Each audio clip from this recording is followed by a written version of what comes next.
3 minutes of recording. Let's do this shit. Ba-na-na-ba. Boo-doo. Boo-doo. Can't touch this. Do-do-do-do. Do-do. Do-do. I don't know why I am saying English.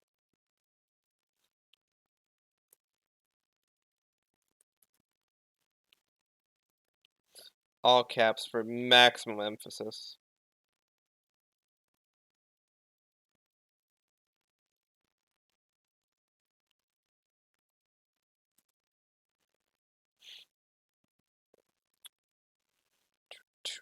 Bum bum bum bum bum bum na na na na. Do do do do do do do do do do do. Fuck it. I'll advertise in here. Fuck it. Ah. Boo. Boo. Ba ba ba. Ba ba ba ba ba ba ba ba ba ba da ba. Ba ba boo ba doo ba doo boo boo boom ba doom boom ba doo ba doom boom boom boom ba doom ba doom ba doo ba doom boom.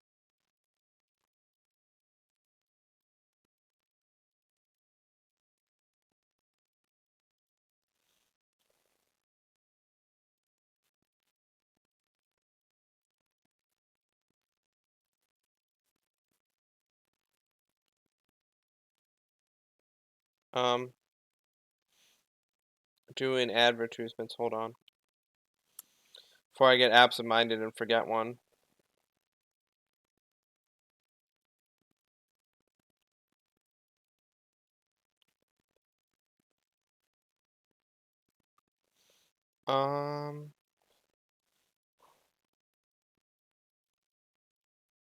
Where is it? Oh, there it is.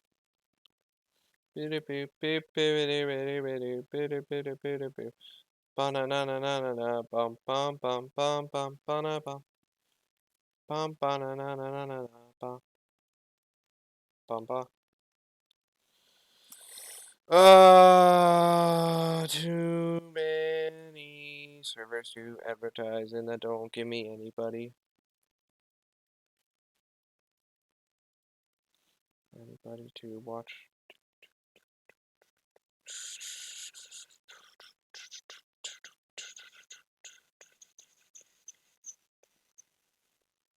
Ligmatism. See, okay, hello Z-Man. That's a tough question. See, if I want to redo the gold files, I have to redo the puzzles. We haven't. I literally have been streaming for less than 3 minutes. How could I have? It's been All right. Hello, Rose. It's like I'm literally watching the thing. It has just turned 3 minutes.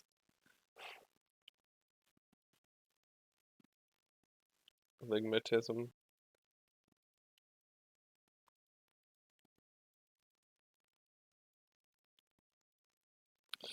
Dude, everyone's worrying about shit. Fucking dude, Rose. I don't understand. Everyone's worrying about Chio when literally Holly has been unconscious for several hours. It's like, okay, I guess Holly's dying. I don't know. I guess we're not helping Holly anymore. It turned into Chio Ghost. Chio Ghost time. I just find it funny how it's turned into like. No, that's YouTube. Why am I going onto YouTube? I want Twitch. So I can read chat while I'm playing this. So I was texting my cousin today, and they haven't even, but they told me they haven't watched It's Always Sunny in Philadelphia before. Like that's just like what? It's Always Sunny is like so good. Although I could say the same thing for me. I haven't watched a lot of people's stuff would say it was super good and I should watch. So it's like the same thing, I guess. But like It's Always Sunny is amazing.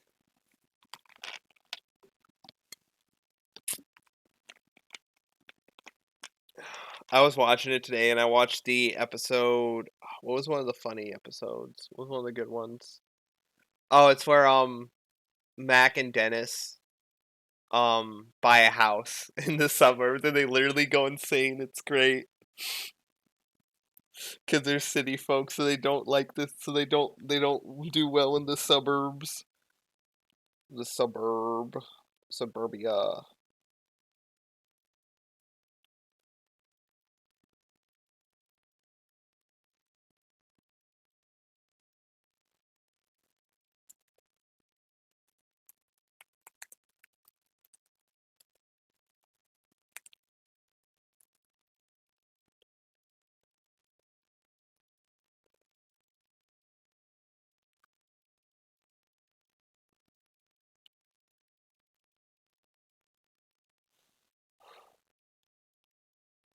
Alright, sorry.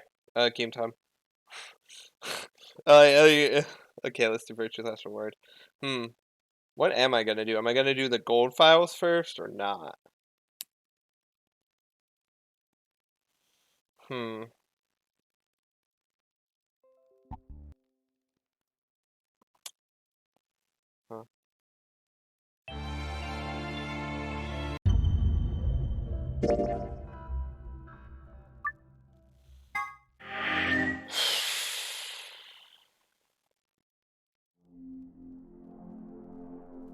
Alright, we can leave.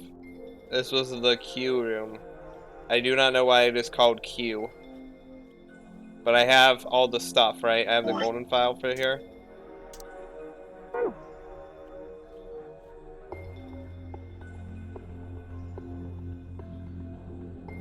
Just make sure.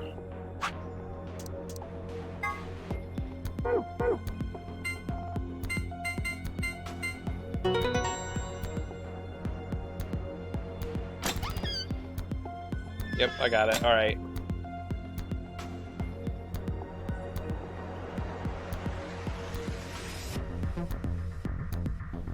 You guys ready?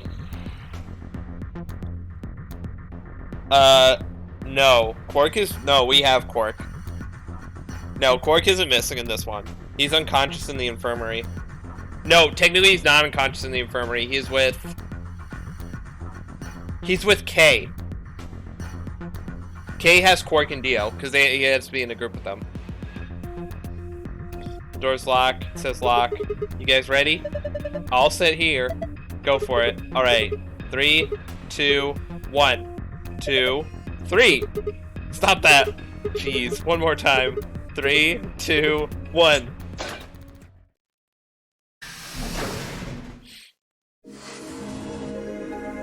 You found it. Huh. Sorry, I'm gonna have to put my phone like right here. There we go. It opened. We should get back to the Flore warehouse then. Hey, wait. Did you guys hear something? What? You didn't hear it? It came from over there. It sounds like something turning on. See, I told you, this screen wasn't on before. You're right. Guess it was set to turn on when we opened the door. It looks like an authentication screen. I think we need to put in an ID and a password. Yeah, but what? That was when I noticed the illustration. The lion is eating the sun. The lion is eating the sun. The lion is eating the... Memento mori. Remember death. If the 9th lion ate the sun.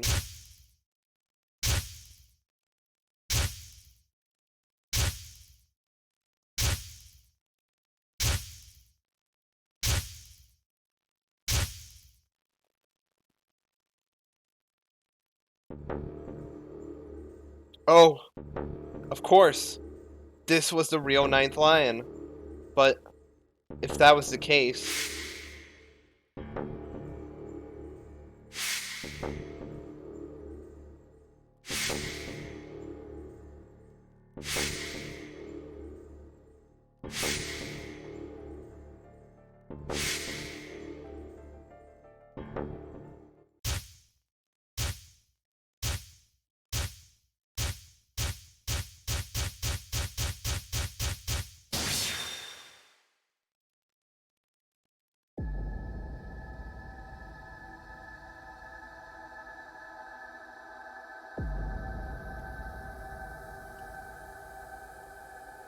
Let's try it.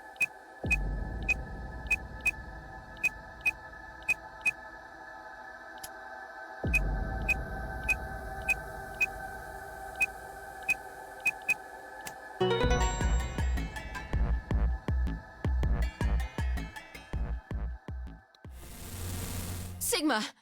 Look!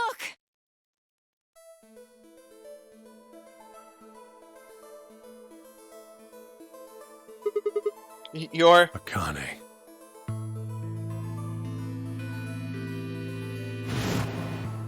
Her name is Akane Kurashiki. I've been looking for her for a very long time.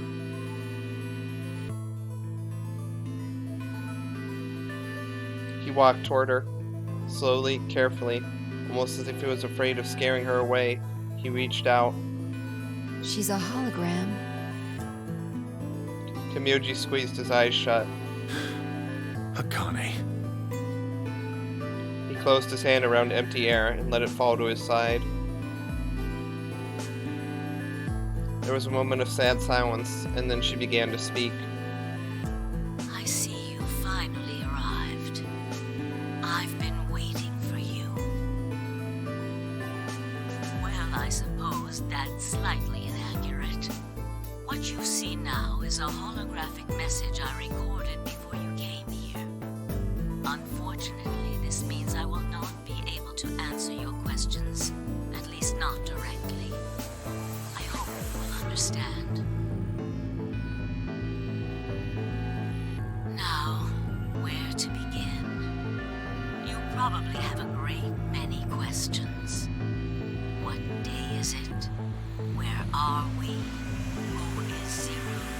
And what does he have to do with Akane Kurashiki? But I imagine there is one question that rises above all the others. Why were we brought here? The answer to that is simple. Everything that has happened here is part of our plan. All of this was required for the success of the AB project. I assume you heard the name by now, at least. In any event, you are all needed in order to execute our plan. The nonary game was necessary for the same reason. Your question now, I imagine, is just what is this AB project? The answer to that is also simple.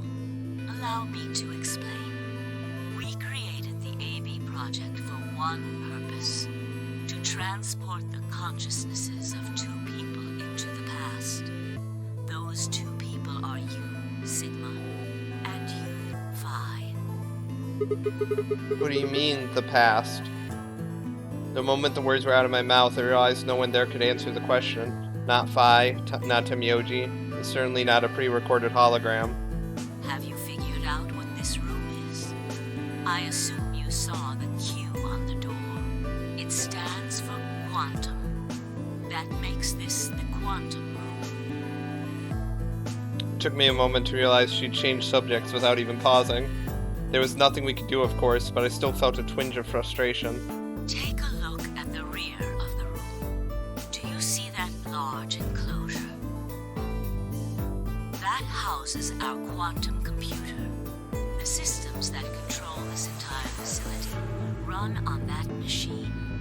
That includes the construct you refer to as Zero Junior, as well as the golems. All of them do their thinking in that box. Isn't that strange, though? It seems contrary to how we perceive the world. The body, the thing that you see and interact with, is somewhere else. But the mind and all its thoughts are in this box. Perhaps it isn't so strange, though. Perhaps humans are the same, with our minds and thoughts existing separate from our bodies. Our core is in our head, of course. We all have individual brains, think individual thoughts, and act according to individual wills. That makes communication difficult, though. So, we're forced to rely on inefficient mediums, like language, photographs, non-verbal cues, etc., to transmit information. Each one of us is an individual, and we have no direct connection to anyone else. But is that really true? In the dimensions we are most familiar with, yes, it is. If we look at things from another higher dimension, however, we may all be connected after all, like the branches of a tree or a rhizome. Imagine a horizontal cross-section of the root system of a large tree. All you can see are the spots where the roots intersect the plane of your cross-section. In the two dimensions,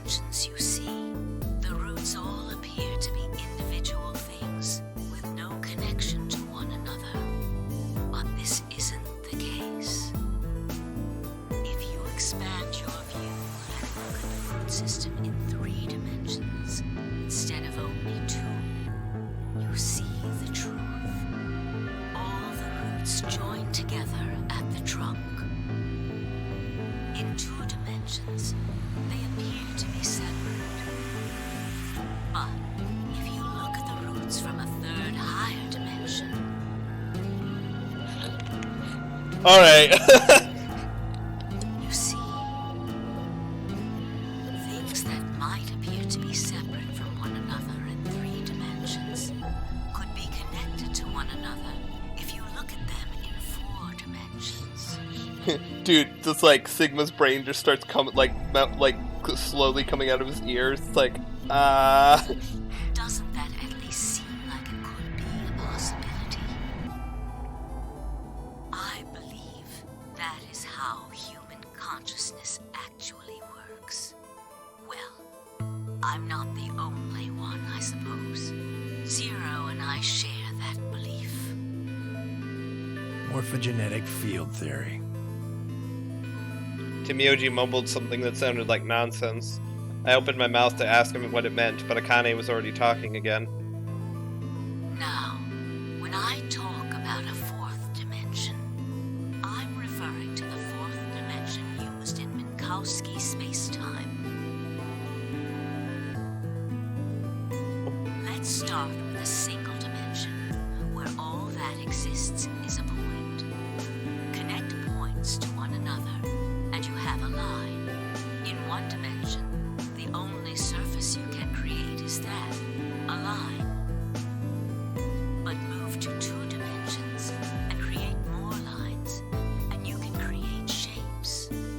These are 2-dimensional surfaces. Move up to 3 dimensions, and you can connect these shapes to one another and form 3-dimensional objects. Now you have a 3-dimensional surface, which encompasses a volume of space. Alright. Connect 3-dimensional objects to one another, and you formed a 4-dimensional object, which encompasses a volume of both space and time.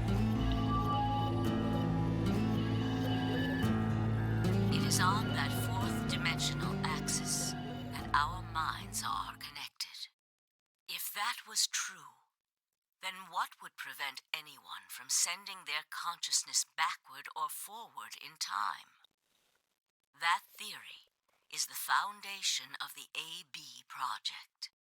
The A represents after, and the B represents before.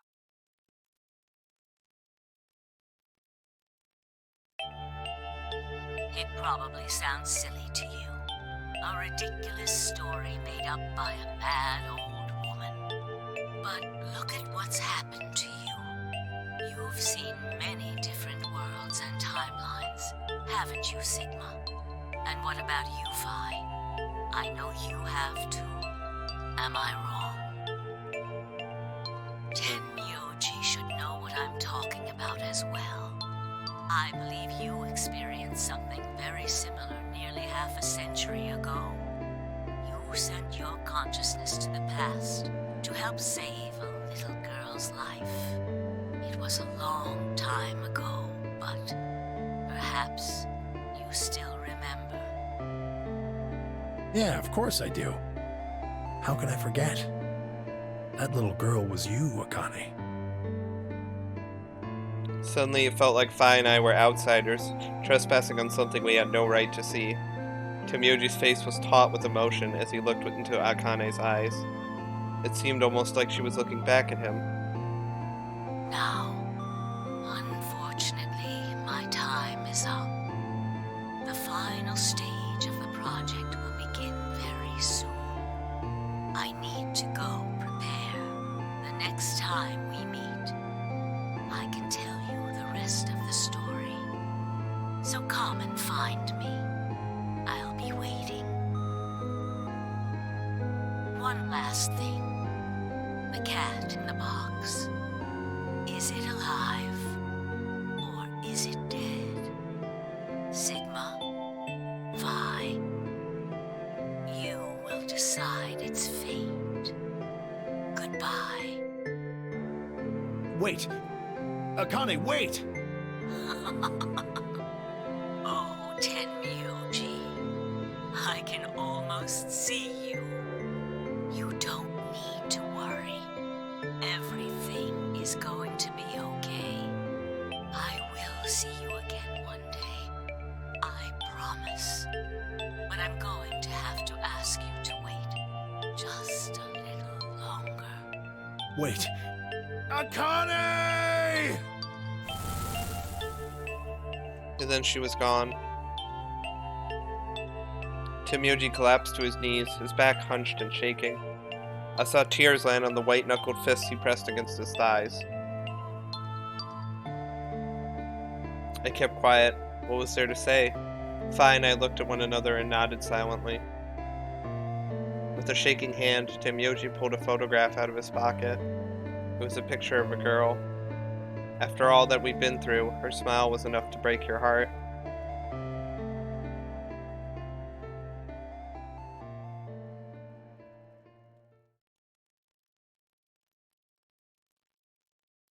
We made our way to the warehouse on floor A and met up with the others. Sorry, Mickey.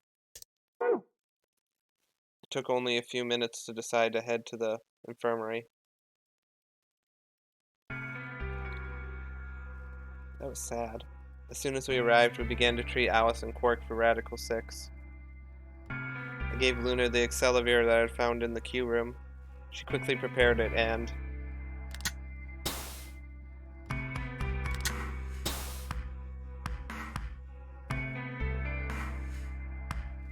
injected Alice and Quark. Thank goodness. It will take some time for them to recover completely, but they should be fine. Good. Indeed. Thank you, Luna. And thanks for finding the medicine, you guys. Thank you so much. Don't sweat it. No need to thank us. Tenmyoji said nothing, just walked over to Quark's unconscious body. He took the small boy's hand in his own and held it tight. I could see tears at the corners of his eyes as he turned away from us.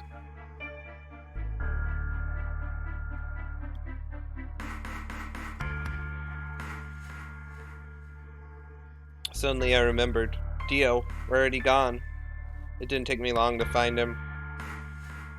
He was sprawled, unconscious, on the floor beneath the sink. Handcuffs? Oh, we found those in the crew quarters. Before you returned, we went to check on the bomb in room 2, and we found them there. Of course, the bomb was indeed turned off. Thank you again for dealing with them. You are, quite literally, lifesavers. You have my eternal gratitude. I coughed awkwardly and looked pointedly around the room. I glanced over at Fi to see she was doing the same thing.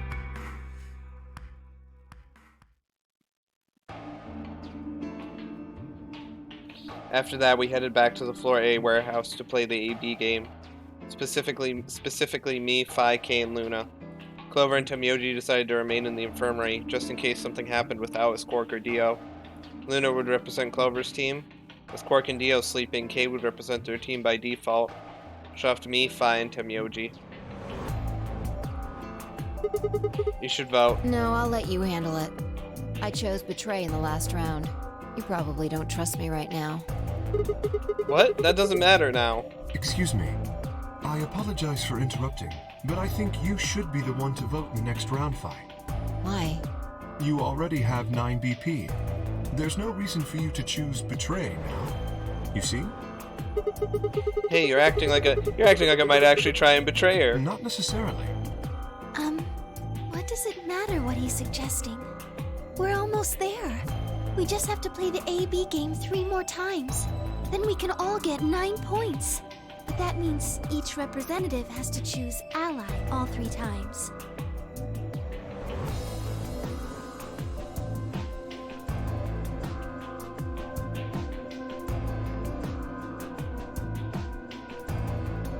Okay, I'll vote.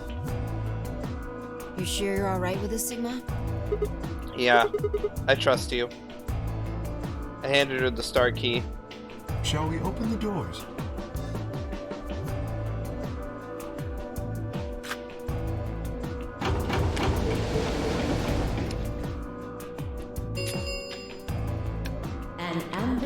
gate has been opened. 45 minutes remain until Ambidex game polling closes. Oh, right. We have to wait for the deadline. Oh. Well, we could vote earlier, but then each voter would be stuck inside the AB room for 45 minutes. Okay. Let's go back to the infirmary then. I agree. Please, lead the way. Luna and Kay set off toward the yellow door. I was about to follow when... Hold on. I just remembered something. What? The AB room on the left. In one of the other histories, she... Oh, yeah. You're right. Akane's body was in there. What does this mean?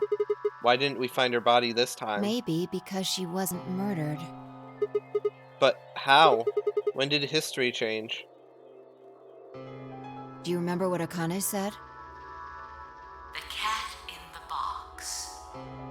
Is it alive? Or is it dead? Sigma 5. You will decide its fate. The Schrodinger's cat thing? Exactly.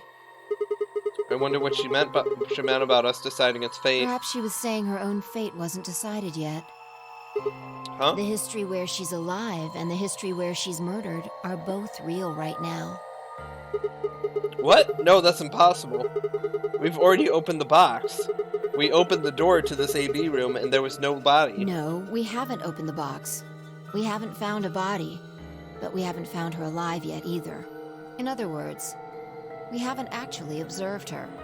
The hologram was a recording from before this game started. The next time we meet, I can tell you the rest of the story. So come and find me. I'll be waiting. Where was Akane now? Where was she waiting for us? Or what if she wasn't anywhere now? What if she was waiting for us in another timeline?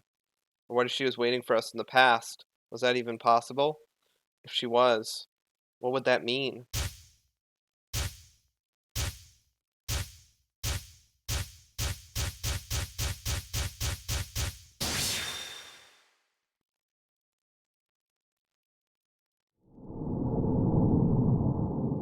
To be continued. A new destination has been added to the flowchart.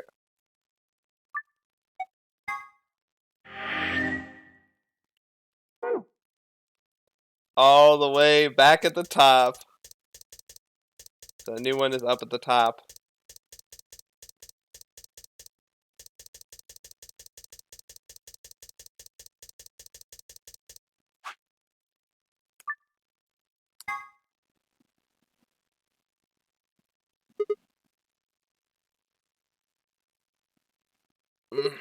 Ah. Ow. Ow, ow, ow, ow, ow. Damn it. Feels like my head's gonna explode. Wait. Where the hell am I?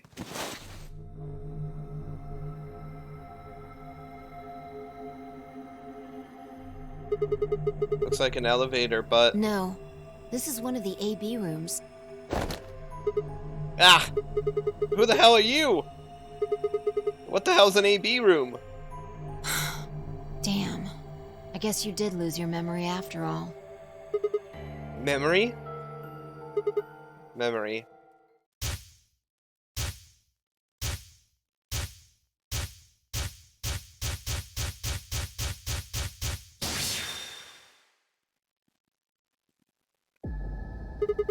I remember! You're Fi! She grinned. When Check is your this? bracelet. It's a red pair. BP is 3. Mine's the same. Does this mean this is the beginning of the game? We've gone back to when we first woke up in the AB room? No, not quite. I think we woke up a little earlier this time. How do you know? Push the buttons on the side of your bracelet. 2 hours, 15 minutes. We didn't wake up this long before the primary doors opened last time. I think we're about an hour early. Wait a minute. If you're right... Yeah. Akane might still be alive. We got back before Dio killed her. I think. Then... Right. We're here for one reason.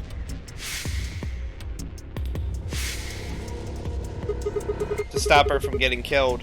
Exactly. Let's move. We need to get out of here fast. Don't need to tell me twice. Let's go.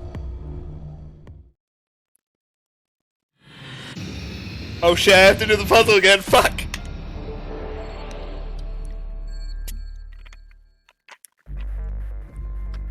Wait, don't I already know the safe combination? Hold on. You need to remember the password for the safe. We figured it out last time. Oh, once the password is found, it never changes. Alright.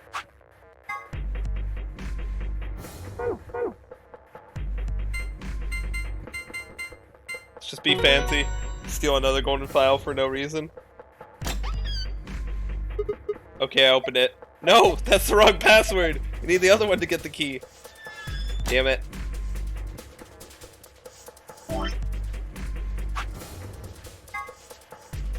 I thought there'd be something funny in there. There was not. Sadness.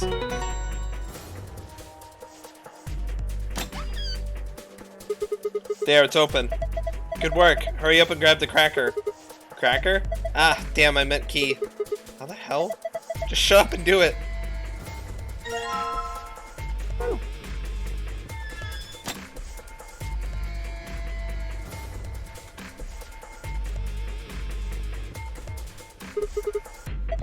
God's sakes, just do it already! No need to yell. Alright. Good. Looks like that worked. Push the button. Ready, Fi? What do you think? I know. I don't need to ask every time, right? Why the hell are you asking? Hurry up and... Right. I'm going and going. 10, 9, 8, 1, done.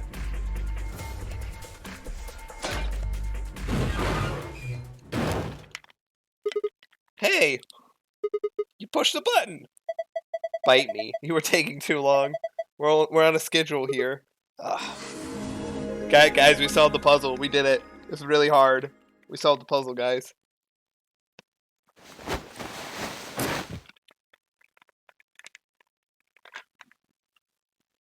Fine, I climbed up through the hatch and out onto the top of the AB room. Took us only a moment to spot them.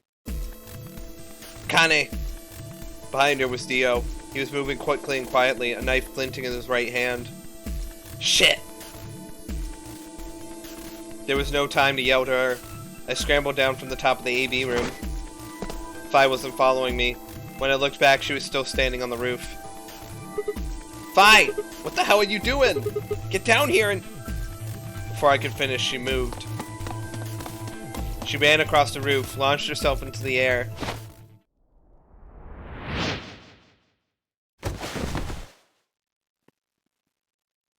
Fucking just drop kicked him straight in the head. What the? He's fine. Just unconscious. She just drop kicked him straight in the fucking head. Holy shit. I think he's a little bit more than unconscious. I think he has brain damage after that.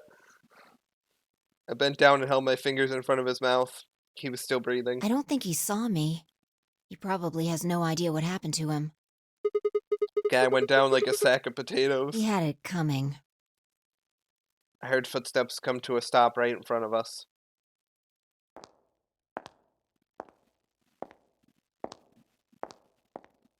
I looked up. So you came. I've been waiting for you. You're here to hear the rest, right?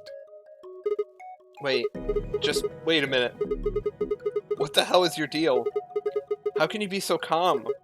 If we hadn't shown up just now, you... Have been stabbed in the heart by this young man and died. Yes. Although, that reminds me, I haven't thanked you yet. Thank you very much. I very much appreciate you saving me. What? Hold on. How do you know about being stabbed by Dio? Are you an Esper too? Yes, indeed I am. I am able to jump through time, just like you. Then what the hell were you thinking? If you knew he was going to stab you, why were you going to let him do? Why were you going to let him do it? Because I had to. You what? Think back. Why are you here? If I hadn't been killed by Dio, no one else would have been murdered. Consequently, your own abilities would never have manifested. I did explain, didn't I? The purpose of the AB project was to send the two of you to the past. Or your minds, at least. In order for that to happen, some death was necessary. When a human brain is faced with danger, its processing speed increases.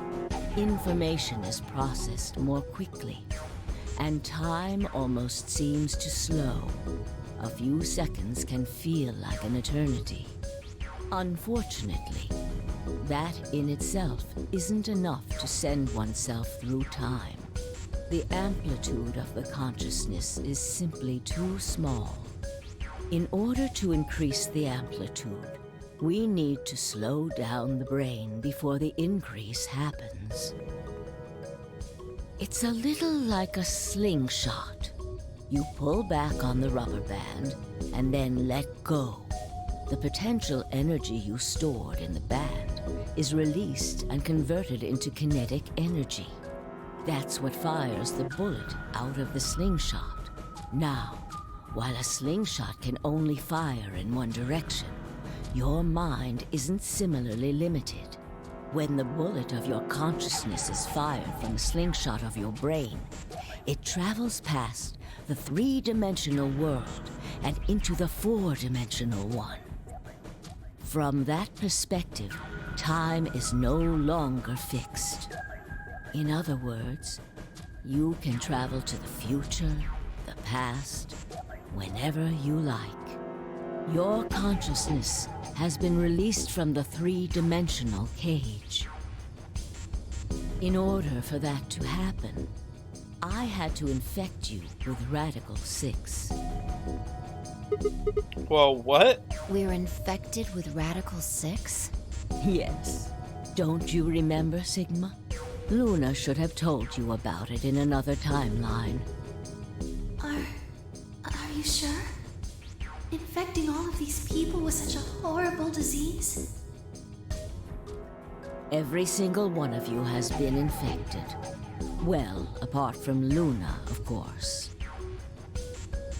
Unfortunately, it was necessary. We needed to slow your minds in order to store up your potential energy. Then we provided a dire situation that would accelerate your processing speed. The result is what you are now experiencing. Your consciousness now occupies four-dimensional space-time. Even that, however, wasn't enough.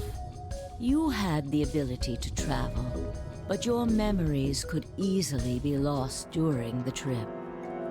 If the project was to succeed, you had to be able to retain everything you learned in each reality. That was the reason you were forced to jump so many times. With each jump, your ability to remember improved. Eventually, you would be able to retain everything. That is why we made you play the AB game. That was why you had to select different chromatic doors. By forcing specific choices, we could cause you to make more jumps.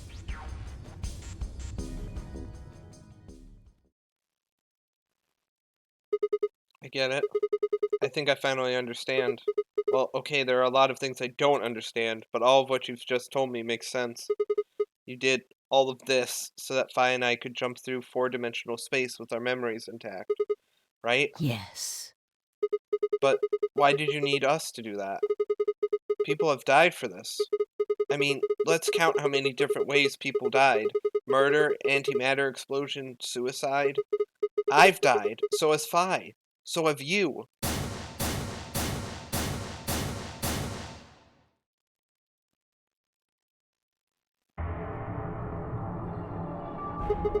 So why would you do all this? What does it matter that Fi and I jumped through time? Haven't I told you?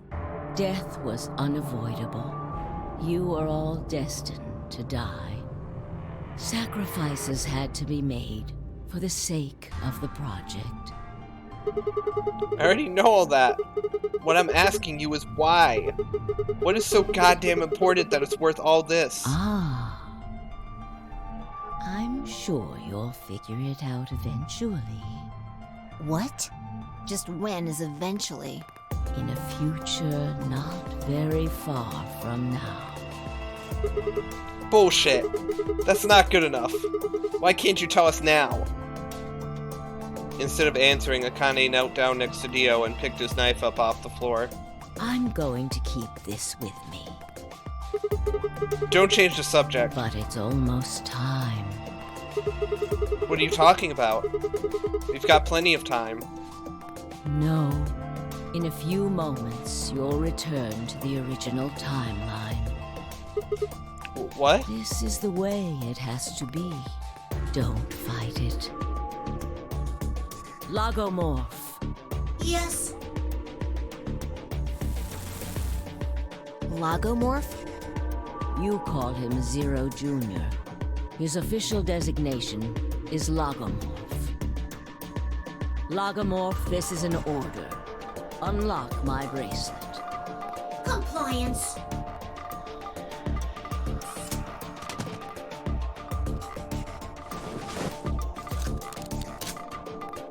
Now, everything is in place.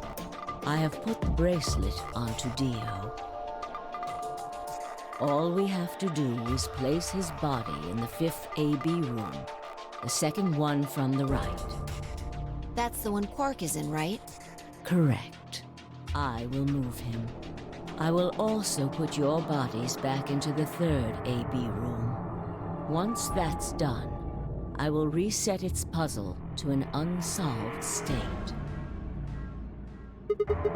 Why do you need to do all that? To recreate the history that you remember. Your consciousness is about to leave your body and return to the future. Your body will be emptied, and your other consciousness will jump back in. If your bodies aren't back in the 3rd AB room by then, it would be bad. So you're saying some version of us is going to wake up in that room and repeat the same history again? Well, I guess this could actually be our 2nd or 3rd time. You are exactly correct. Lastly, I'm going to leave this with you. She paused and pulled something out of her pocket. It was a small key attached to a string. I'll tie it onto your ankle so that you won't lose it. All right, Sigma? What's it say on there? Tu fui ego eris. It's Latin. It means, what you are, I was. What I am, you will be. Yes. What am I supposed to do with it? What am I supposed to do with it? It will help you meet someone who's very important. What? Go. Return to the future. You won't be alone. I will be at your side, watching over you. Now hurry. Wait. I still...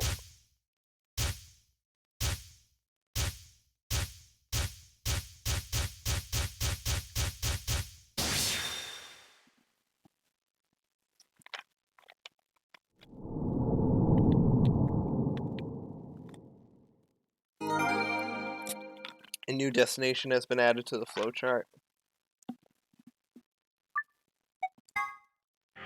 We be hopping all over the place. Oh, all the way down here. All right.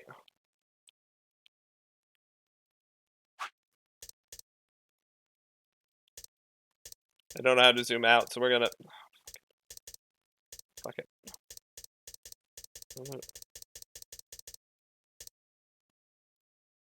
Wait. Oh yeah, this is it.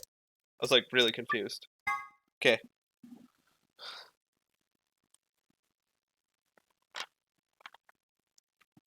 Oh, looks like you're awake.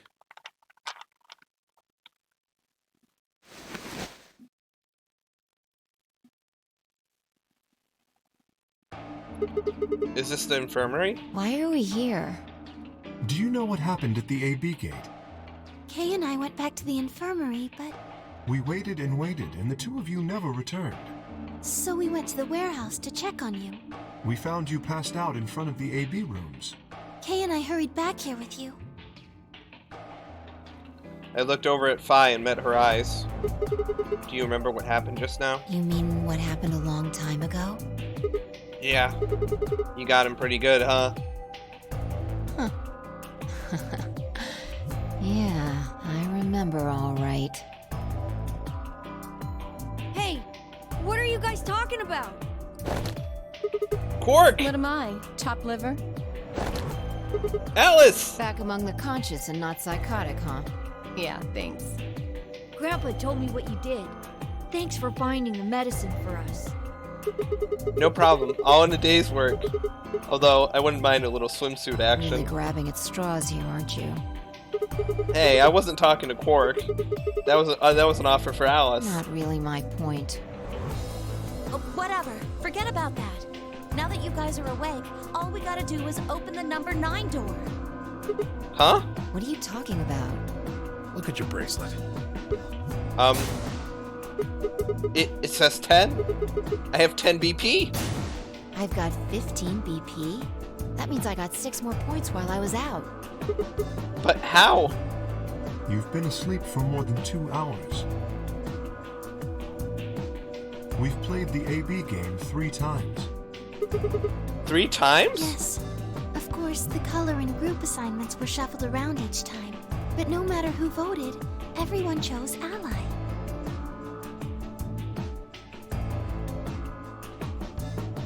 And now all of us have enough to leave.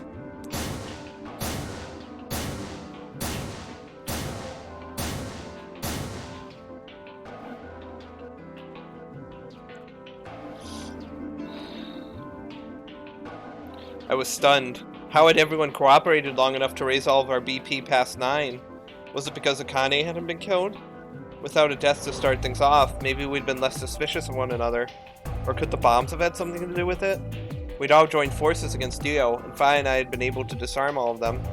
All of us had banded together against a common enemy and overcome a tremendous threat. Perhaps that had strengthened our bond. Which I had to admit would be something somewhat ironic. After all, Dio had planted the bombs that forced us all to work together against him. This must have been what Akane was talking about. Haven't I told you? Death was unavoidable. Sacrifices had to be made for the sake of the project. Come on, let's go! Let's open the door and get out of here! Wait. What about him?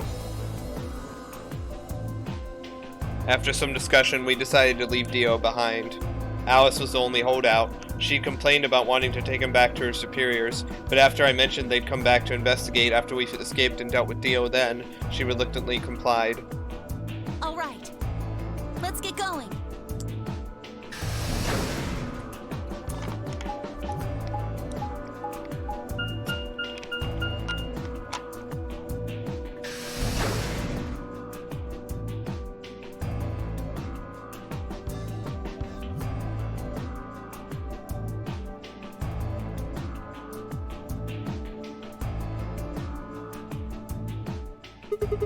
Everybody ready?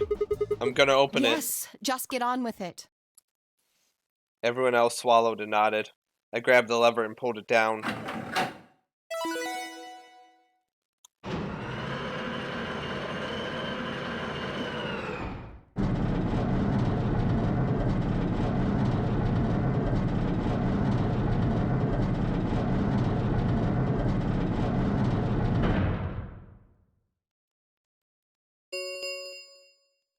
The number 9 door has been opened.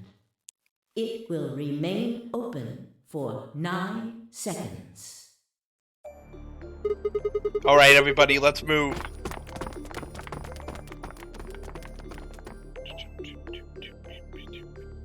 I didn't need to tell them twice. The room inside was clearly a loading elevator. It looked sort of like a large plate on top of a huge pedestal. We ran to the center of the plate and turned around. The number 9 door stood wide open. 2, 1, 0. The number 9 door is closing.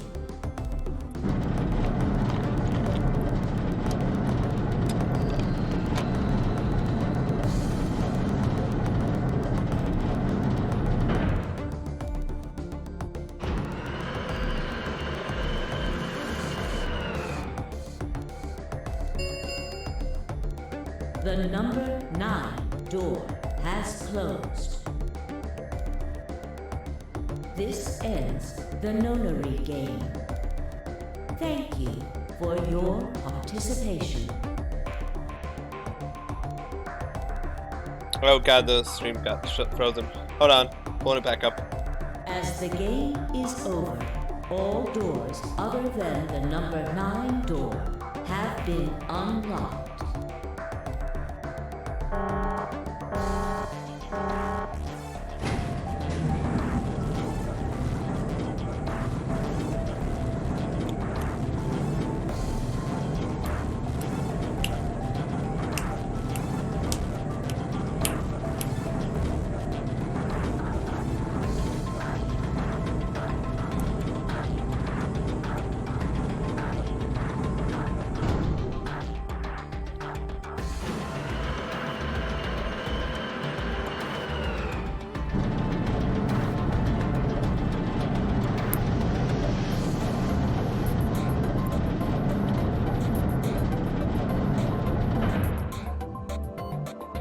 Looks like we did it.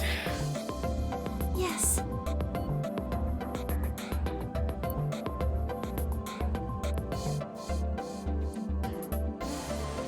We should keep moving.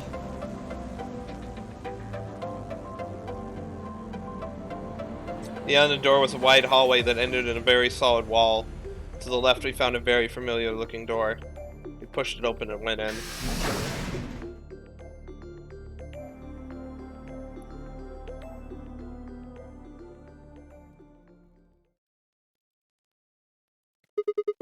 The pressure exchange chamber. You know what this place is? Yeah, sort of. This whole facility is pressurized, apparently. I think the idea is to keep the air outside, and consequently the virus from getting inside. That means that if we want to go out, we have to decompress so we match the outside air pressure. This room here is where you prepare for going into the actual pressure exchange room. You see all those suits along the wall? I figure we need to put those on and head to the decompression room downstairs. Whoa! Hold on a minute. You're saying the air outside is full of that horrible virus? Yeah, that's what it seems like. Of course, according to Akane, we were all already infected with Radical 6, so the whole room seemed a little pointless. Why? How did all this happen? Did they? No, that's not possible. We've come this far. We can't turn back now. Let's go outside. There's no way to know what's really going on until we do. All right. No one else objected. We all donned the protective suits and headed downstairs to the decompression room.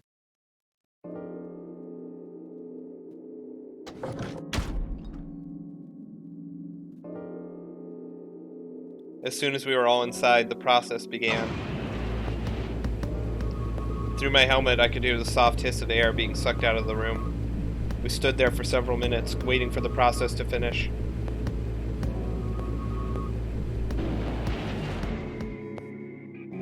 At last it did, and we heard the door begin to open.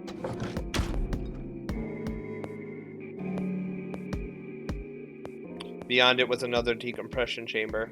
We repeated the process 2 more times before we reached the final door and opened it.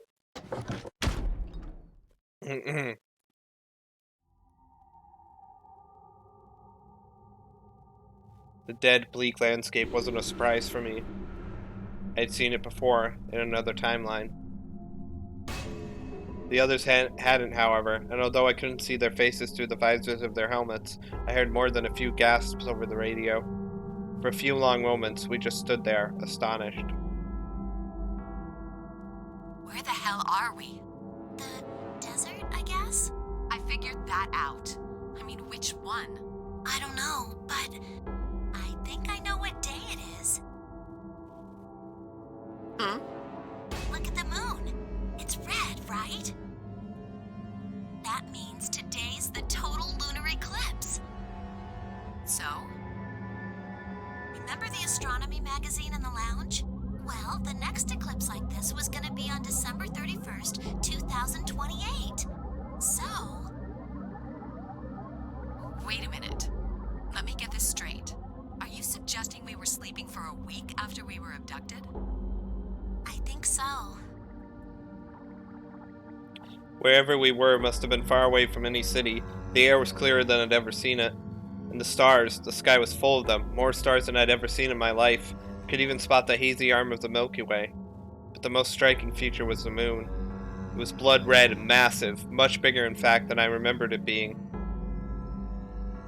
Then, as I watched, a black spot began to move across its surface. It was hard to see details, but it looked circular. The spot continued to move across the moon, heading for the right edge. What was that? The moon. Well, the moon's shadow, actually. The moon's shadow? I frowned. That didn't make any sense. Zero told me to stay quiet. I think he was worried I'd spill the beans on his operation. He said if I didn't toe the line, he wouldn't just kill me. He'd kill Quark, too. And I agreed, like an idiot, and brought Quark with me.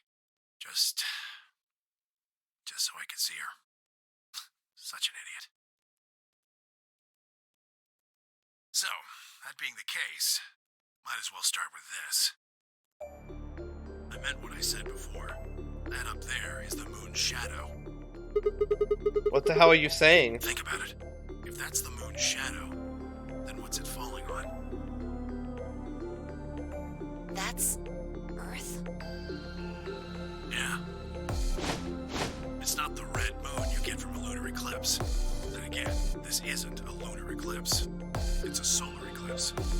Anybody in the black spot down there is looking up at the moon, covering the sun. What? No, no way! If that's the Earth, then where the hell are we? The moon, of course. This is the lunar surface. We were just inside a moon base. No way. No, you've got to be lying. How do you expect us to believe that? This can't be the moon. Yeah. That's pretty ridiculous. Besides, if this was the moon, how do you explain the gravity? The moon only has 1/6 of the Earth's gravity. So what's this? She picked up a rock and dropped it. See? That looked perfectly normal. Yes, it looked that way. Luna? You were right about the gravity in a way. I was one of the people who knew this wasn't Earth. Well, I suppose I'm not people, if we're being honest, but Excuse me? What? please just listen. Alice, you were infected with Radical 6. Then we gave you the Accelavir, which cured you. The Radical 6 isn't completely gone, though. Some of its symptoms stick around for a while. What symptoms? Well, Radical 6 can slow down your brain's processing speed by the root of 1/6. It can take a while for your brain to get back up to speed. Every one of us has been infected. In other words, all of our brains have been processing information at a much lower speed. If you evaluated the root of 1/6, you'll get a number close to 0.408. That means our brains are running at something slightly less than half speed. As you said before, the moon's gravity is about 1/6 that of Earth's. The time that it takes for an object to fall is inversely proportional to the square root of the gravitational acceleration. Since the gravity is lower on the moon, that means the time increases. I guess that's a little technical. Let me give you an example. Say you drop drop an apple from a height of 4.9 meters. Okay. It will take approximately 1 second to hit the ground. On the moon, however, that time would be 1 second times root 6, which would be approximately 2.45 seconds. I used 4.9 meters because it matches up with the acceleration of gravity nicely, but it could be anything. But brain melting, help. The gravity constant is, well, a constant. You could drop something from 10 centimeters or 10 meters and it would be the same. Does that make sense? So now we've established that on the moon, things fall root 6 times slower than they do on Earth. That being the case, what would happen if someone's brain slowed down by root 1/6? To them, 2.45 seconds would feel like 1 second. 4.9 seconds would feel like 2. But it's not hypothetical. That's what's been happening to every one of us. Wait, you're saying that's the reason we didn't notice the weaker gravity? Are you sure you didn't notice anything? Think back. Huh? You and Sigmund Phi said something about it in the lounge. About how you felt weird. It's kind of like my body isn't really mine. I'm sort of floating. Like that. It seemed insane, but what Luna said made sense.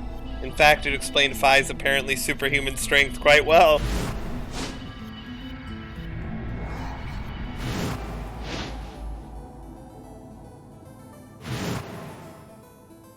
Yeet. Dude, just watching her drop kick Dio in the fucking head is great. Wait, this is crazy. That can't possibly be Earth out there. Look at it. I've seen photos of Earth and it's blue and green and beautiful. That thing is just red. Before we get into that, I should probably tell you something. This isn't New Year's Eve in 2028. Today is January 27th. In 2029? No, Don't tell me. 30? still no. And just what year is this? It's 74.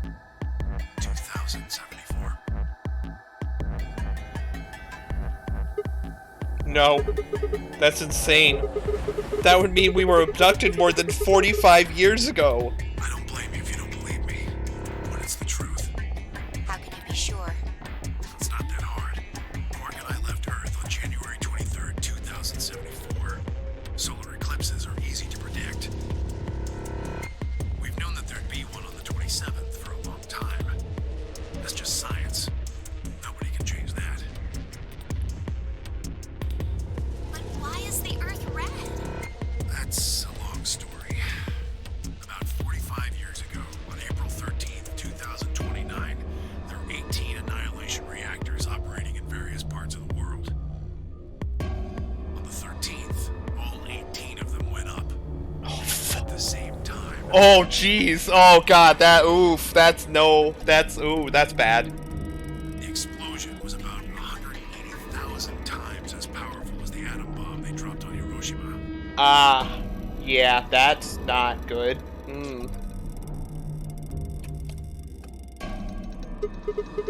What? Why? So I'm gonna eat a donut stick. I suppose it started a few months before that.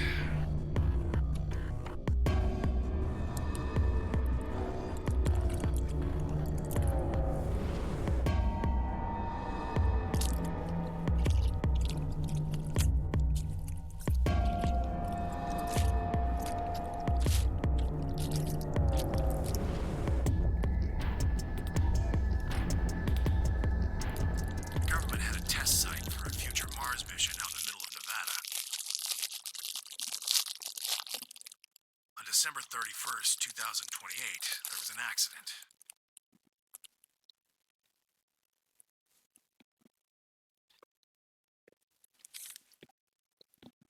Well, accident doesn't quite convey the right sense of the thing. The point is, Radical 6 claimed its first victims there, then escaped. Didn't take long for it to spread to the rest of the world. Like Luna explained, the virus slows your brain down.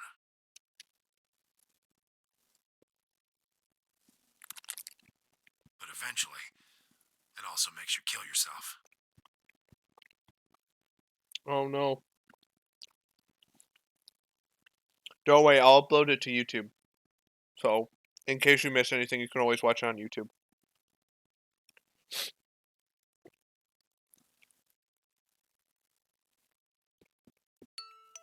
Pretty soon, the bodies started to pile up. Oh, Jesus. Some people would take a dive off a building or shoot themselves in the head. You know, the classics. But for some, it was poison, or fire, or asphyxiation, or the noose. Plenty of people jumped in front of trains or cars.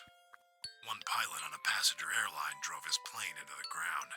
Holy fuck. Jesus. Most forms of transportation ground to a halt pretty fast.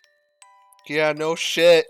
Can't have the fucking pilots killing themselves with all the passengers. Holy shit. That meant food couldn't get distributed, and thousands of people who weren't even infected died from starvation. Everywhere you went, there were just piles of corpses, covered in flies and rats and crows. I don't know what hell's like, but I imagine it's a lot like that.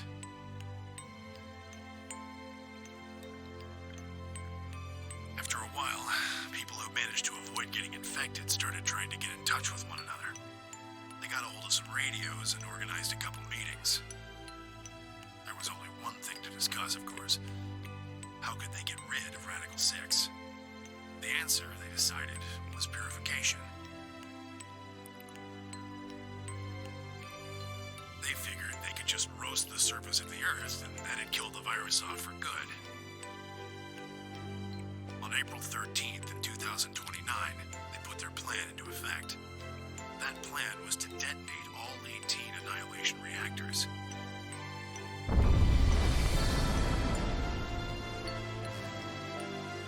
Now the truth is, that's mostly just rumor. Nobody really knows what happened.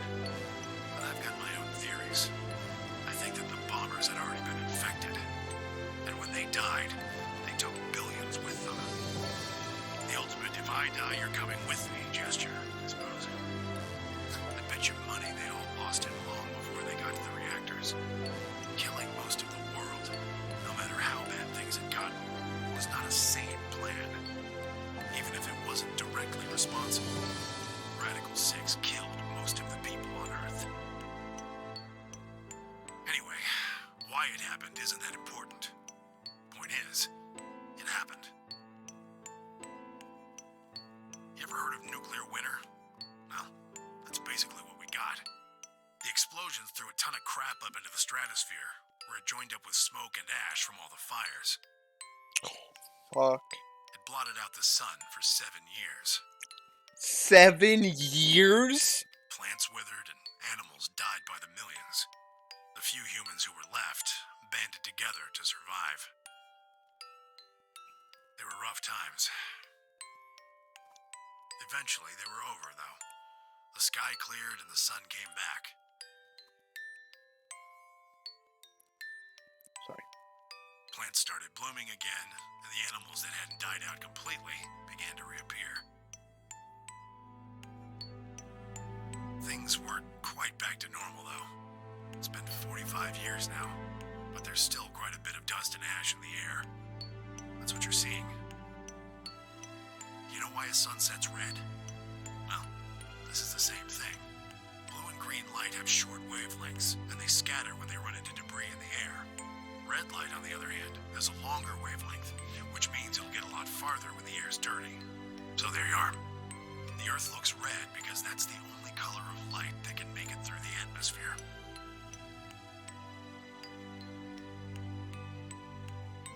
I was speechless. What could I possibly say? There was no reason for Timyoji to lie to us. So we were standing on the moon, looking at the Earth. It was 2074. But why? Why were we there? Why were we then?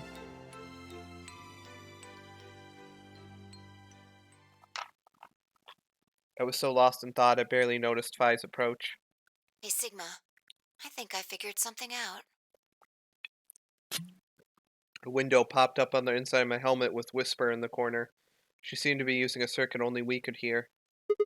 Yeah? What is I it? figured out why there's an extra E. An extra E? Oh, you mean the graffiti. Yeah, the one on floor B. I think it's an anagram, just like on floor A. What's Anna say this time? God damn it, Sigma! Knock it off! Memento mori if the ninth lion ate the sun. If you rearrange the letters, you get... The man on the moon rules the infinite time. See? You need 6 E's to get that. So they stuck an extra one in ninth. Man on the moon rules the infinite time. I think it's a message for us from Zero Senior and Akane. Remember what she was telling us? We created the AB project for one purpose.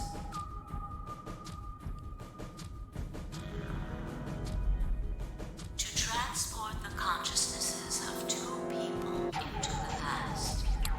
Those 2 people are you, Sigma, and you, Phi.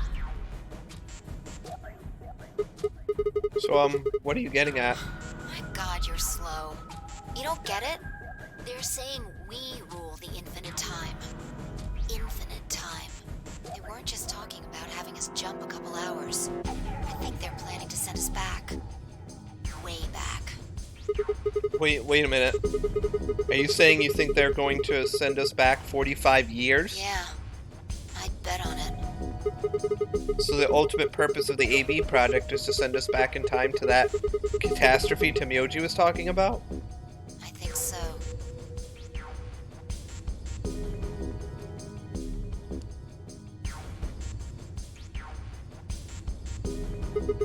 It doesn't make sense, though. I mean, we came from that same time period. Before it, actually. So why bring us here and then send us back? Well, Akane should be able to tell us the rest. Let's go pay her a visit. Do you know where she is? I've got an idea. Come on, think. Remember what she said when she gave you the key? Tu fui ego eris. The grave! The one in the garden! Well, come on, what are you waiting for? Let's go.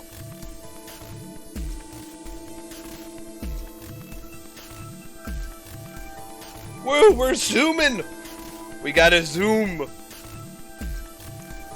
We turned and ran back into the pressure exchange chamber, the others following close behind. Sorry, I'm adjusting my position real quick. Ah! No, my donut sticks! Oh no! What are you doing? Did you forget something?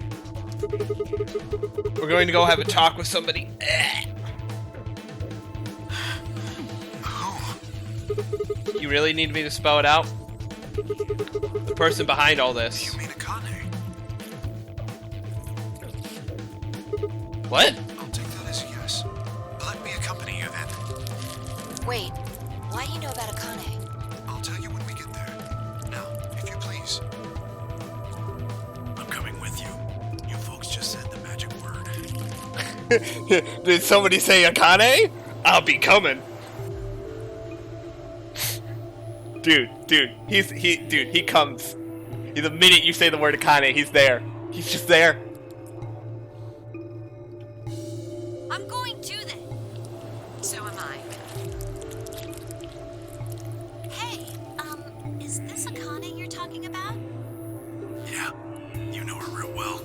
Wait, you're not... You're serious? What the hell is going on? Ah, shut up. Just shut up. Come on, come if you want to. We don't need to do roll call. Once we get there, Akane can explain everything. that we headed back through the airlock.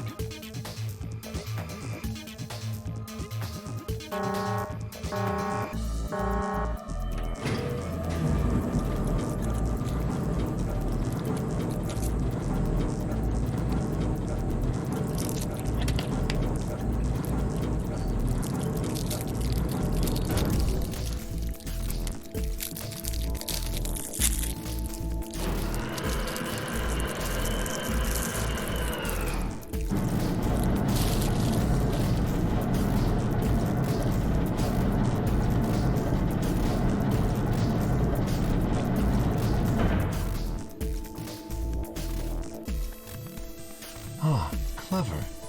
The number 9 door on floor A is shut forever once the game ends. Assuming Zero Jr. was telling the truth, of course. But the door on floor B... Yeah.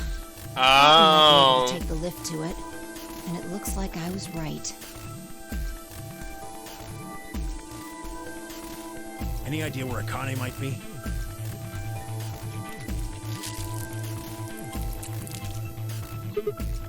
Yeah. The grave. You mean the grave in the garden? Yeah. Don't worry. I don't think she's buried there or anything. Chances are she's alive. Just in the grave. Anyway, let's move to the garden.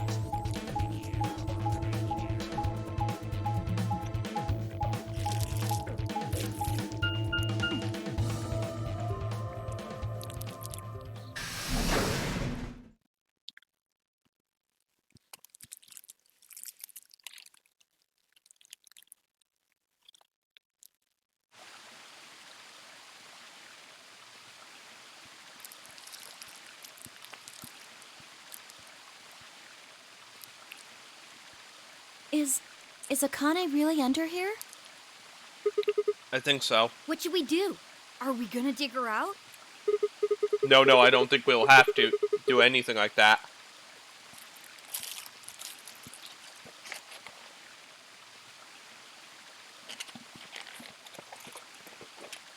Sorry. See the keyhole on the grave? If I just insert this here, I pulled the key off my ankle and fitted it into the hole. I twisted it to the right until I heard something unlock. With a quiet grinding, the grave began to shift.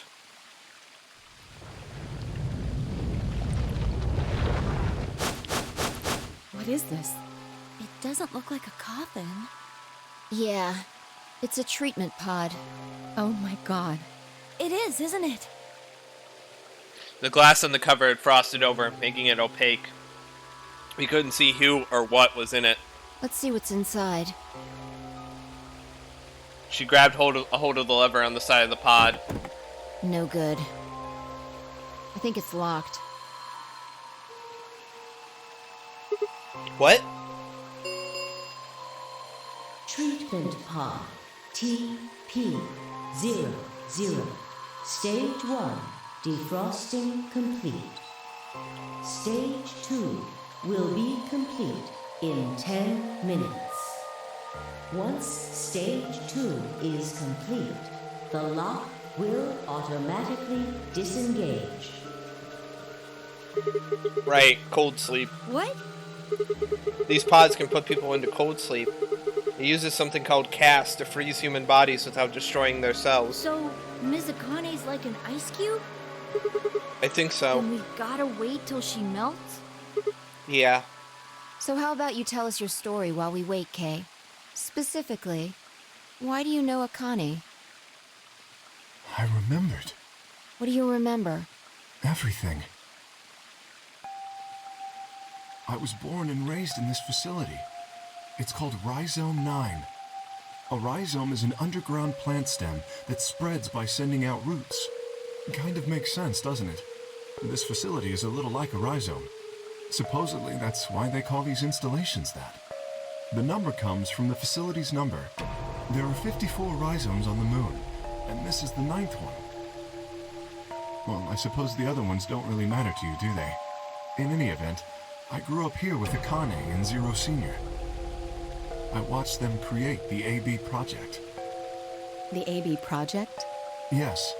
Its purpose is to send Phi and Sigma, or their consciousnesses at least, to the past. Back 45 years, right? Yes. So, you want us to change history, huh? Go back and keep Radical 6 from getting out, and stop the reactors from exploding. That's our mission? Well, not exactly. What do you mean? It's true that the ultimate goal of the project is to keep Radical 6 from spreading to the general population. But even if you do make it back, you won't be able to do much. By now, it's already too late. Too late? What do you mean? Let me begin at the beginning. You might be thinking that Zero Senior and Akane were the ones who created all this, but that's not entirely correct. They only followed the histories they'd already seen. It was the only choice they had. Nothing less than the future of mankind is at stake. We need the two of you to jump through timelines while maintaining your memories. That is why you had to play the AB game, and why the chromatic doors were necessary. By forcing multiple options, you could make numerous jumps. We speculated that jumping more would strengthen your memories. The puzzles were also there for a purpose. Some theories hold that a moment of insight when you solve a puzzle strengthens your connection to the fourth dimension. That was the reason for the puzzles. Your infection with Radical 6 was also a vital part of our plan. By slowing down your brain's processing speed, we can store your potential. With that energy stored up, we just had to provide a life-or-death situation to launch your consciousness into the fourth dimension. Like a bullet from a slingshot. Wait, hold on just a minute here. You keep talking about Sigma and Phi, but what about the rest of us? Why did you bring us here?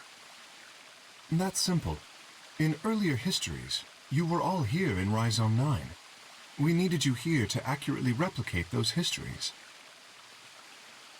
Although I suppose that's probably not a good enough explanation for you. In a sense, though, it is the truth.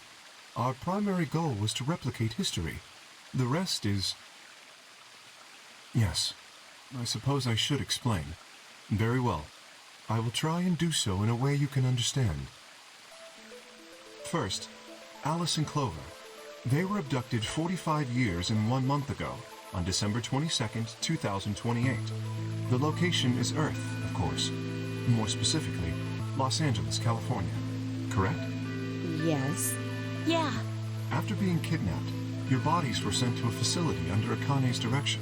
You were placed in treatment pods and immediately put into cold sleep. 4 months later, you arrived at this facility. The date you finally arrived was April 14th, 2029. Your trip from Earth to this facility was aboard a spaceship powered by an annihilation engine. Following your arrival, your pods were placed in long-term storage. Does that make sense? Are you telling me we were sleeping in those pods here for 45 years? Yes, in preparation for this day. But why? What do you need us for? You are an Esper, aren't you, Clover? I mean that you are able to access the fourth dimension. Am I wrong?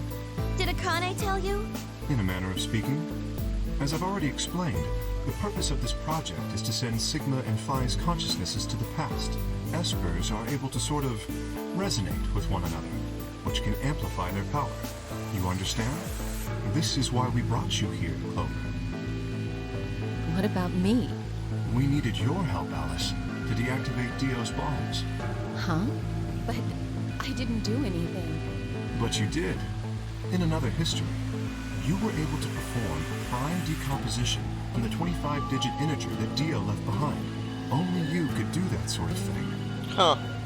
Because of your feat of mathematics, we were about to determine that Dio had planted the bombs. Then we were able to question him and get the password for the number 31. Finally, we used that information to stop the bomb in this timeline. Without your help, Alice, we would have been reduced to nothing more than so much space dust. This history exists because of your presence. Now, let me explain why we needed Tenmyoji and Quark. Tenmyoji is simple.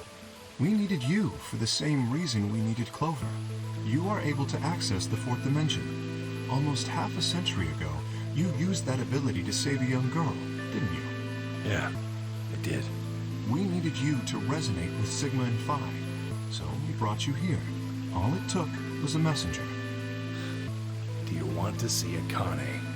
If you do, come with me. I was a fool and fell for it. And you brought Quark with you. In fact, you insisted that he come. Junpei. Yeah, I know. I guess you were worried about leaving me alone, huh? He kept saying he couldn't run off to the moon and leave me behind. I'm sorry, Quark. If I hadn't been so stupid and selfish, none of this would have happened to you. I never thought this would happen. Can you ever forgive me? Oh, don't worry about it. I mean, I agreed to come with you. I thought the moon would be way more interesting than boring old Earth. What kid would turn that down? We didn't see the messenger after we got on the ship. It was on autopilot. As soon as we got in, we headed straight for the moon. During the trip, Zero told me to keep quiet once we got there. I don't remember anything after we landed. Then there was a bunch of that white smoke, and we passed out, and when I woke up, I was in the AB room. Now, Dio. His real name is Left, and he's the leader of a terrorist organization called the Myrmidons. He was ordered to come here. The Myrmidons are under the control of an organization called Free the Soul, which is in turn controlled by a man known as Brother. It was Brother who orchestrated the release of Radical 6 into the general population 45 years ago.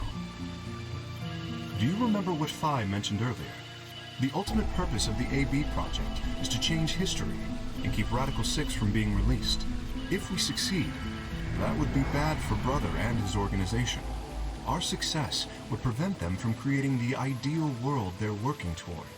That is why Brother sent Left, his trusted lieutenant, to this facility.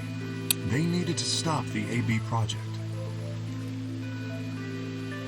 So, Dio was given 2 tasks.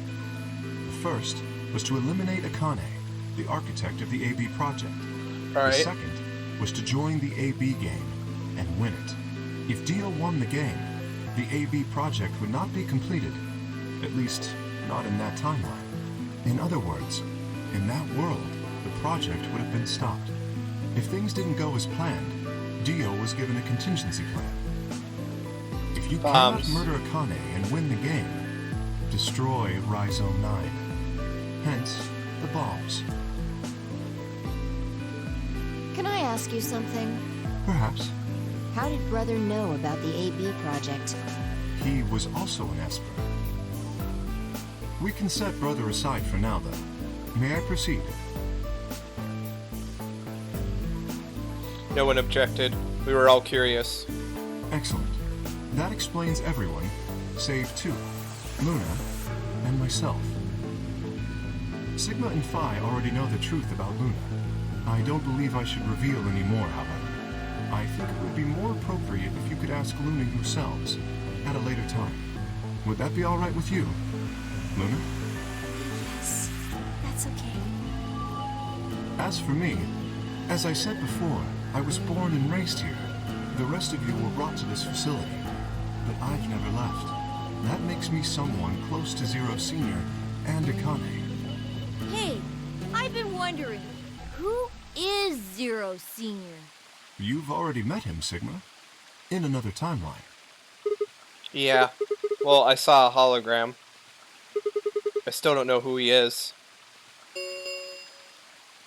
Stage 2 is complete. TP00 unlocking. It looks like it's finished. Shall we open the pod? Yeah, let's do it.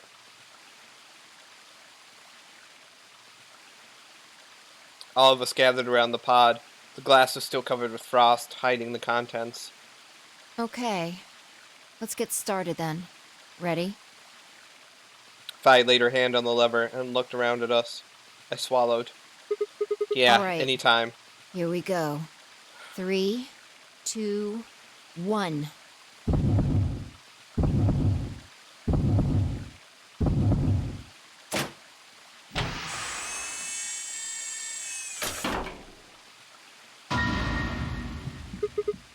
What?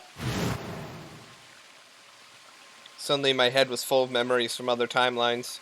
I'd seen something like this before. The warehouse at floor B, in front of the white door. Kay was lying in front of me. I grabbed his mask and saw my own face. I never figured out who he really was. Why was there a man with my face underneath Kay's armor? It didn't make sense. After I'd seen him, I was injected with tubocurine, and that was the end of that.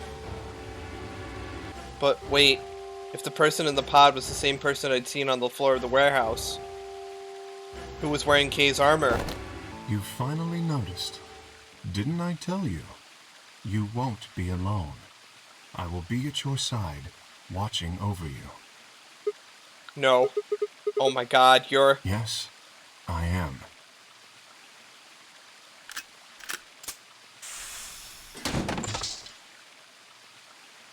Akane Kurashiki. It's you! June! I mean, Akane, from... But you're old. Yes, that's correct. I haven't spoken to you in a very long time, Clover. Or you, Junpei. Junpei? Akane, long time no see. I could barely hear what they were saying. My mind was still reeling. It felt like all the air had been knocked out of me, and it was all I could do to not collapse right then and there. When? How long? Do you remember when the two of you saved me in the warehouse? Yeet. Once you saved me, you went back to your future. Well, your minds did at least. I carried your bodies to the third AB room, and then took Dio's to the fifth. After that, I went into the first room and borrowed Kay's armor. So by the time you and Clover came out, you'd already... Yes. Wait, that doesn't make any sense. Dio killed you, and then Luna took your body to the sixth room. You couldn't have been in Kay's armor. No, it was me. In this timeline, at least. In this one, I wasn't murdered by Dio. You two saved me. It's just like Schrodinger's cat. Your actions in the future decided who would be inside the armor in the past. What? No, that's nuts. Alright, what about the other history? The one where you weren't saved. What happens then? Who's wearing the armor? That's quite simple. The man in front of you. Him? That's correct. Whenever I'm not in the armor, he is. What about the memory loss? For my part, I confess that I lied. He, on the other hand, was telling the truth. Large doses of Soporil can cause memory loss. I gave him a rather large dose. So, who is he? You've never seen him before? No. What about the rest of you? I have no idea who he is. I've never seen him before. Me either. Total stranger. Hey, come on. What are you guys saying? Right here? Right here? Same face? Huh? Huh? Are you alright, Mr. Sigma? Did you hit your head or something? Huh? What? It didn't make any sense. Why didn't they recognize me? Sigma, your consciousness can jump through time. You can inhabit your body in the past or in the future. What does that mean? Don't you get it? You've jumped to the future. From 45 years ago. I looked around frantically. A pond. I ran to it and threw myself down onto my knees. Crawling on all fours, I approached the edge. My heart was hammering inside my chest. A cold sweat trickled down my spine. Calm down. Calm down. Calm down, damn it. I struggled to take deep breaths. Then slowly, I peered into the pond, looking for my reflection. What? No, this can't be real. This face. It's your face, Dr. Sigma Climb. Although, to the you that's behind it now, it's your face 45 years from now. Zero, the mastermind of the AB project, is you.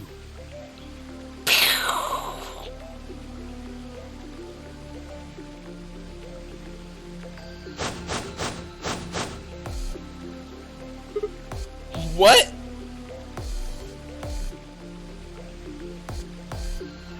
No, that's not possible. That's bullshit. No, it's the truth. Fighting it isn't going to do you any good. Please, Doctor. I'm not a doctor. You will be. A pioneer in the field of genetic engineering. You're lying. No, I'm not. You created him. Well, I suppose I should say you are going to create him. Create? His name is Kyle Klein, your clone. That is why he looks just like a younger version of yourself. 23 years ago, in the biolab here in Rhizome 9, you created Kyle. Now, I'm going to say this right now. The game did give hints of this. People did mention Call Sigma old several times.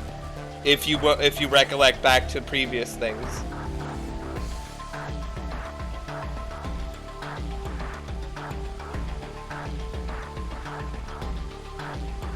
And the fact that we never saw Sigma's face. We never saw Sigma's face throughout the entire time he was in the big game. Well, I suppose for you, that's still in the future. When I said I was born and raised here, I was still pretending to be him. The gravity here is only 1/6 of Earth's. If nothing was done, the reduced gravity would cause his bones to be weaker than normal human ones. But you prepared for that. You gave him that armor. Ever since he was born, he's lived inside of it. It kept his muscles and bones strong. He wasn't forced into it for the nonary game. He's been wearing it every day, all his life.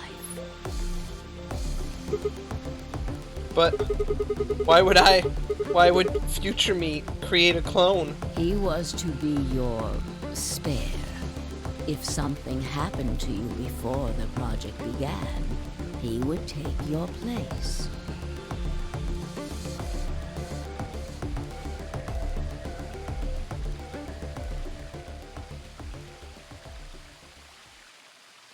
I mentioned before that the AB projects A and B stood for after and before. That isn't all they mean, though. The A also means anima, and the B means body. Anima is another word for the soul, or the consciousness. Body is, well, exactly what it says on the tin. The past consciousness will go into the future body, and the future consciousness will go into the past body.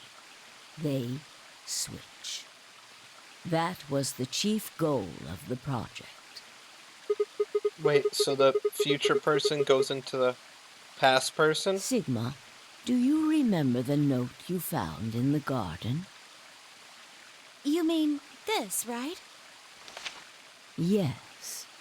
Ah, of course, it was you who investigated the garden in this timeline. Yeah. Sigma, take a good look at this. It's an illustration of the time jumps your consciousness is making. A is where everything began. December 25th, 2028. You inhaled the white smoke in your car and lost consciousness. From there, you jumped to B. January 25th, 2074. You woke up in one of the AB rooms in Rhizome 9. You are in your own body, but it is 67 years old. Your consciousness has jumped 45 years into the future. I believe that may explain why you didn't notice the reduced lunar gravity. The body you woke up in was much older. Normally, you would have noticed that your muscles were much weaker. In this case, however, the lower gravity balanced that out. Moving on, if you continue along this line, what happens next? You reach C, which is January 27, 2074. That is today. Whoa. Wait, what do you mean? Are you saying it's been 2 days since we woke up? 36 hours to be exact. Have you already forgotten? You were all infected with Radical 6. The virus slowed your brain down. So yes, 36 hours of real time have passed. But to you, it only seemed like 14 hours and 40 minutes. Now comes the important part. After this, your consciousness will return to the past. It will re-emerge at point D. April 13th, 2029. You will return to your younger body. But that's the same day as the reactor explosions. Yes. That is why I said it will be too late. You will return to the past, but the events you would want to prevent will have already happened. The story does not end there, however. The line continues. After reaching point D, you will eventually return to B. But this time, you won't be jumping through time, or at least not at a rate faster than normal. Your consciousness will spend 45 years inhabiting the same body.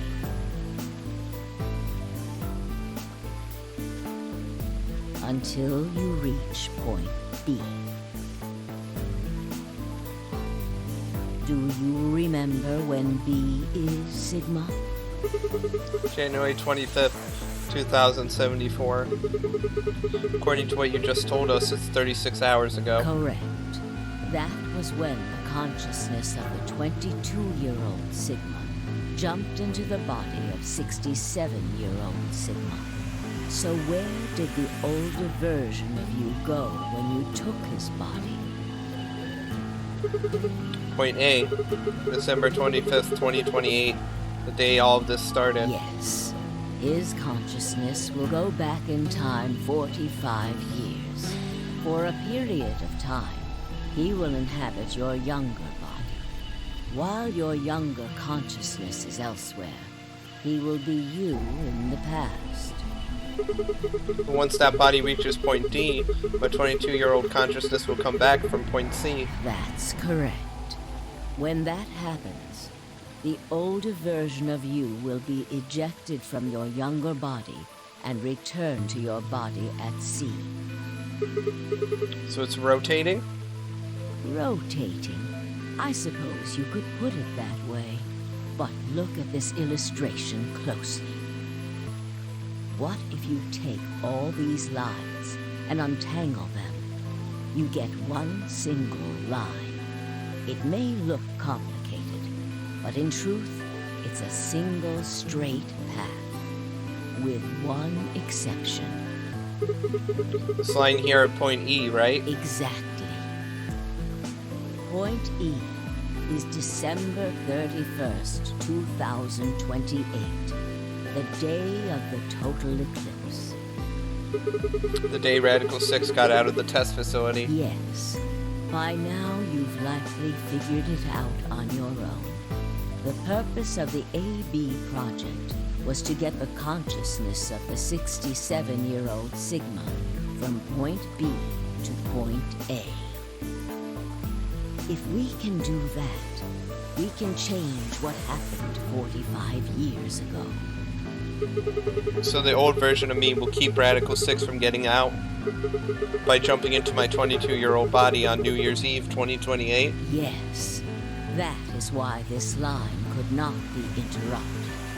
In order for the 67-year-old version of you to reach point B, we first have to go through point D.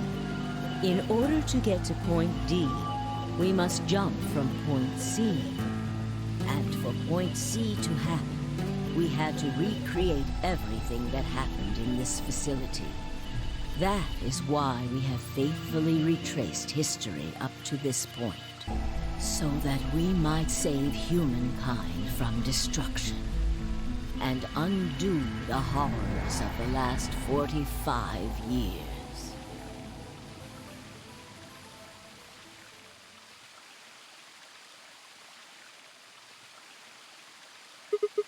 Tell me one thing. What is that?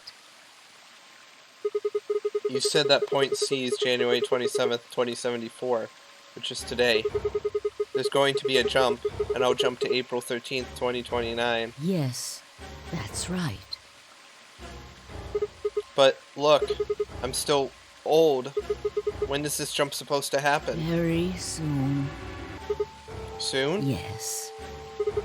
And what's going to trigger it? We need potential energy stored to send your consciousness into the fourth dimension. Fortunately, we now have plenty of that. Thanks, ironically, to Radical 6. All that remains is to launch your consciousness, like a bullet from a slingshot. And how do you propose to do that? Didn't I tell you? A crisis. A moment balanced between life and death. That can jumpstart your brain. What do you mean? You haven't figured it out. I mean this. Deal's knife? No sooner were the words out of my mouth. Fi! I screamed and leapt toward them. Akane was already in motion, the knife diving toward Fi's chest. I was almost there.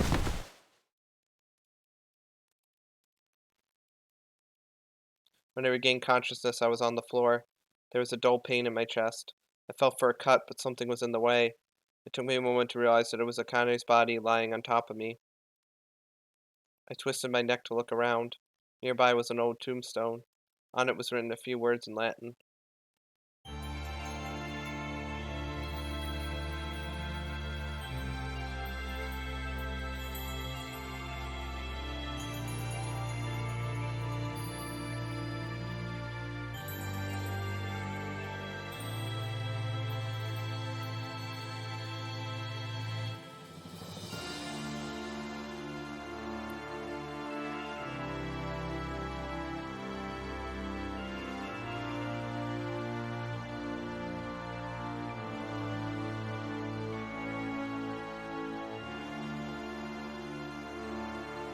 Banana.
Yup.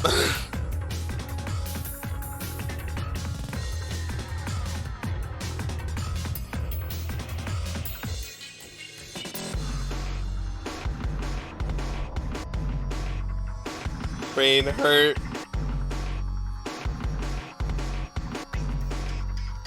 I don't blame you. This my game likes to fuck with you. This game likes to do the. Dude, I will say the first time I played this, like, it was like mind blowing.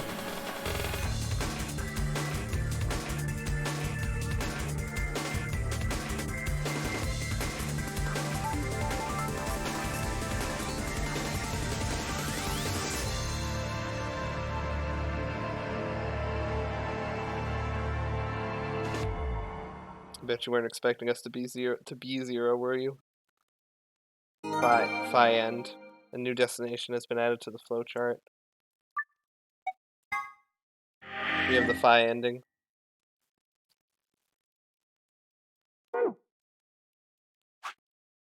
April 13th, 2029.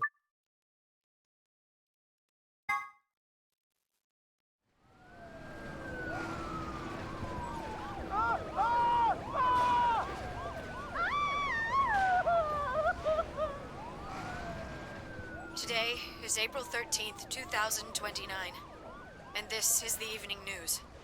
Unfortunately, I'm sorry. I don't have any news to read.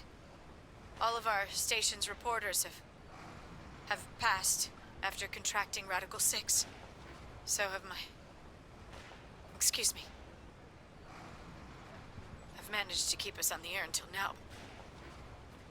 But I'm out of tricks. It's time for me to sign off. This concludes our broadcast day. I pray that someday our world can be cleansed of this horrible plague. Goodbye. Oh shit! Oh. Holy yikes. For a moment I just stared at the TV.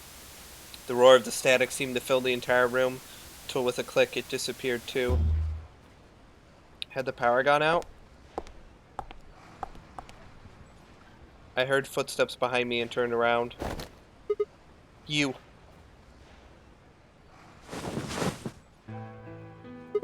Akane? It looks like the first step was successful.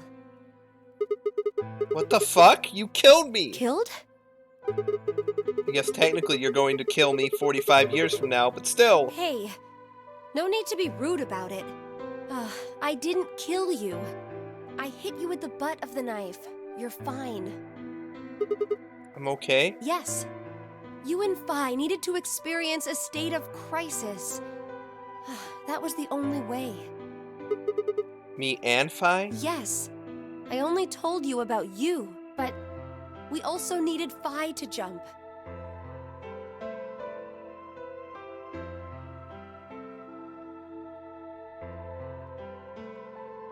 Now, you know what happens next, right? We go to the moon? Correct. We will be leaving tomorrow, April 14th, 2029. We've nearly finished preparing your shuttle. Only a few last-minute checks and additions. You'll be traveling to Rhizome 9, along with 3 treatment pods. Alice and Clover, right? Yes. What about the third one? Who's in there? Phi. We put her into cold sleep 2 days ago. She appeared at our headquarters and volunteered to be frozen. That wasn't the Phi who jumped from point C, though. It was Phi before she jumped from point A to point D.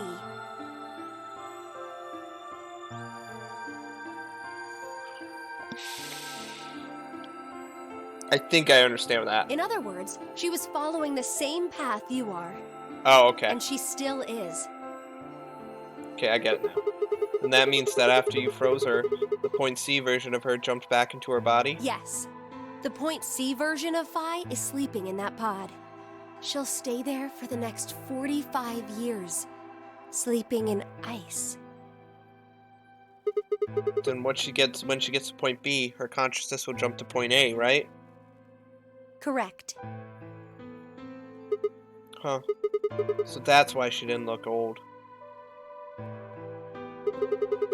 So why don't you just stick me in one of those pods? We can't do that. Why not? You haven't figured it out? You have to spend the next 45 years working on the AB project. After arriving at Rhizome 9, you must master genetic engineering and artificial intelligence programming, among other disciplines. Otherwise, you will be unable to create Kyle, Luna, and Lagomorph. And, of course, you will need to develop the chromatic doors and the bracelets. You will also be the person who summons Tenmyoji and Quark. Once you've completed all the preparations, then the project can actually begin. January 25th, 2074. You will defrost Phi and carry her to the third AB room. Once you've done that, the 22-year-old version of you from point A will force you out. And you'll just go back 45 years to your own body on December 25th, 2028.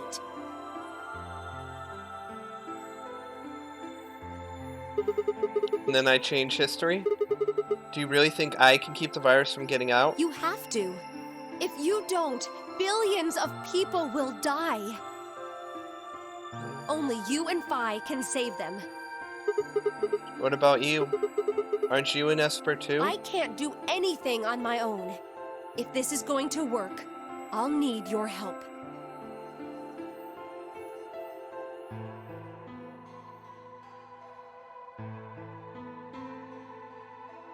So, what do I need to do? What do you mean? Like, what specific actions do I need to take? When Phi and I jump to point A, what are we going to do then? You'll both enter the Mars mission test site.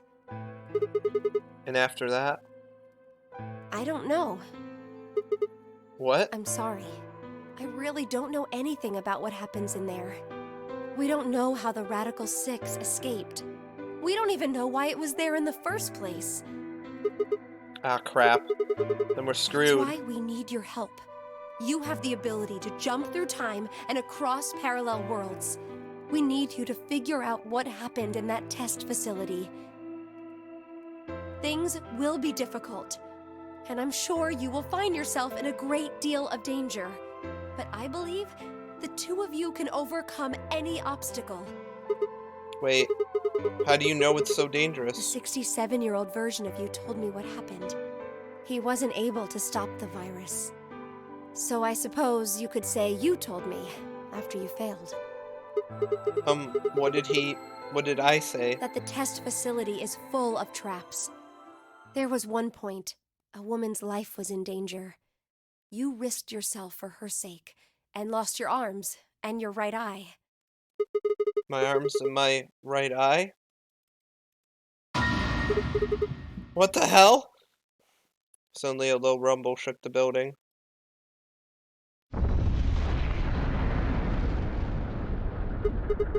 What was Go that? have a look. I moved slowly to the window and peered outside. On the horizon, I could see a massive mushroom cloud climbing slowly toward the sky.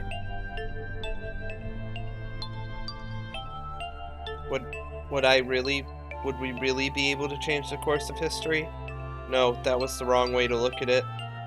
It couldn't be a question. I had to change history. We could save the world.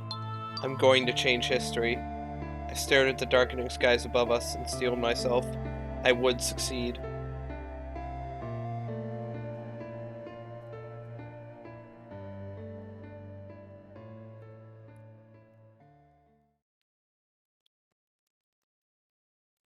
End or beginning?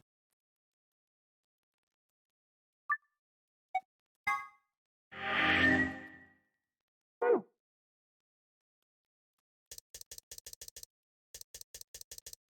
believe there's one more. Just one more. Infirmary, another time.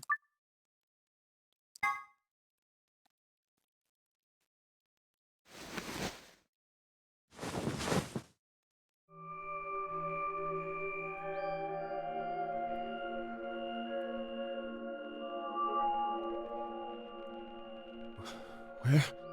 I see you've finally woken up, Kyle. Kyle. Ah, yes. Of course. You've only just woken up in this timeline. It's only natural for some of your memories to be missing. I lurched upright, jumped off the bed, and ran around to the other side of the partition. The mirror over the sink was covered with a film of dirt. I wiped it off with my sleeve, and my reflection stared back at me.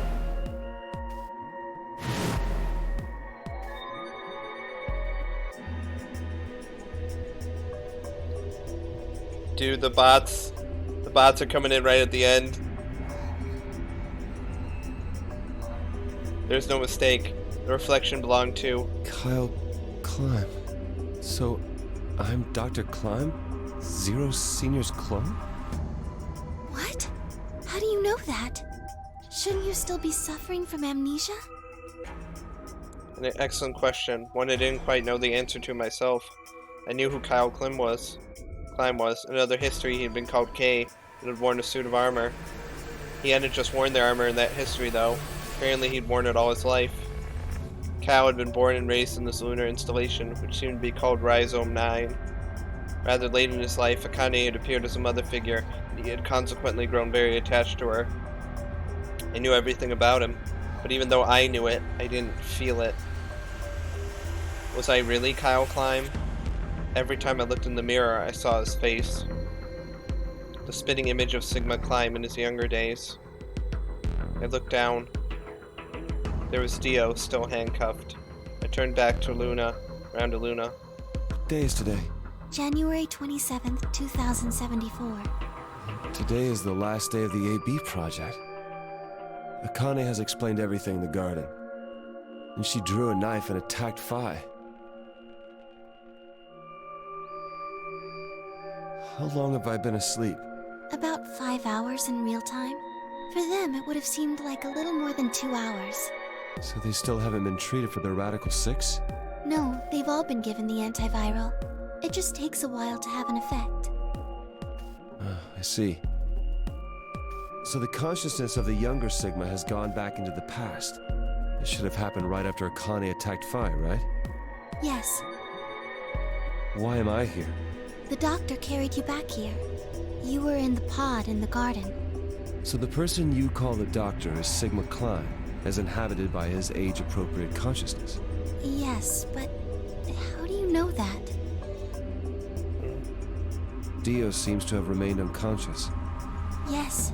I've been administering Soparil whenever he gets restless. What about the others? They've all gone off to different areas. Tenmyoji and Quark, for instance. Oh, right! Mr. Climb! So the sleepyhead's finally up, huh? What are you two doing here? You don't know where we are? This is the upper floor of the pressure exchange chamber. The real one. Mm-hmm. We were just about to get dressed and head out. You plan to return them? To Earth, I mean. Yeah. Sigma told us where we could find the shuttle that brought us here. Well, guess he's not really the Sigma I knew anymore. He's Dr. Climb now, or Zero Senior, depending on how you look at it. Why? What do you mean, why? Well, I'm just curious why you would choose to return to a devastated planet when you could stay here. How's staying here gonna help? You aren't gonna say something idiotic about how we should wait here until Sigma changes the past, are you? You can't wait for something that's already happened. Grammar doesn't work that way. Hell, nature doesn't work that way. You following me? We've already lived through history. Sigma failed to keep the virus from getting out. About 45 years ago, Radical 6 created a pandemic, and the antimatter reactors blew up. That all happened. Whatever Sigma does in the past, history's not gonna change. In fact, it's because of what he did, or didn't do in the past, that we've got this past and present. Let me give you an example. Imagine a group of 100 motorcycles driving down an endless freeway. Eventually, they hit a junction. The road splits in two. One freeway continues off northwest, and the other stretches out to the northeast. So one guy, we'll call him S, pipes up. "Let's go northwest," he says. So they take the northwestern road. But about a mile past the intersection, something horrible happens. A semi driving the other way veers into their lane and plows through the bikers. 90 of them die.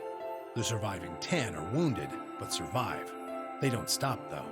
They keep riding down that highway, and eventually they'd gone 10,000 miles. Then suddenly, something happens that they couldn't have predicted. S, who had survived, suddenly has his consciousness thrown back in time. He ends up back in his own body just before they reach the junction. He remembers everything. So what does S do? What anybody would do. He goes the other way. Let's go northeast. That means all 100 of the bikers survive to reach their destination, happy and healthy. And they all live happily ever after. That's what you're thinking, right? It's a great outcome for the 100 bikers that went northeast.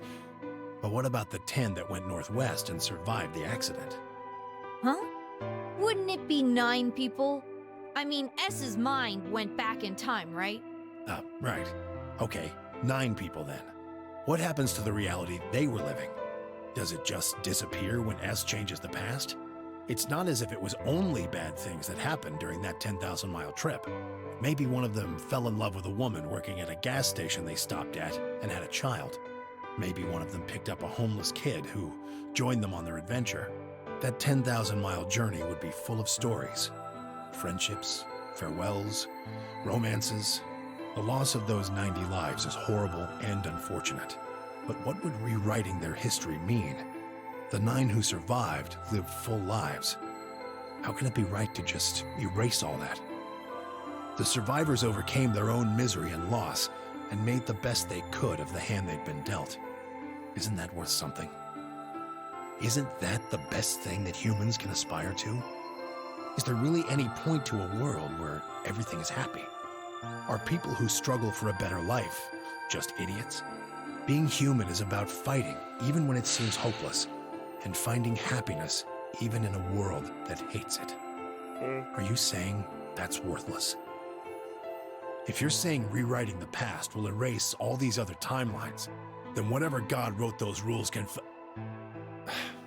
Look, I'm just not going to accept that, all right? You get it? If Sigma changes the past, then you and Quark will never meet. Is he right?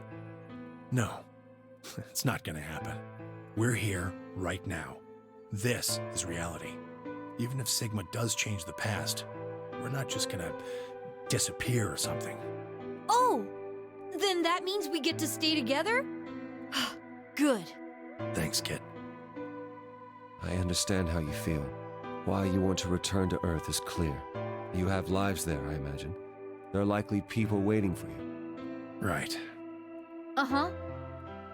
Have you already said goodbye to the others? Vi, Luna, Alice, and Clover all saw us off. We told them we'd see them again someday, and then came here.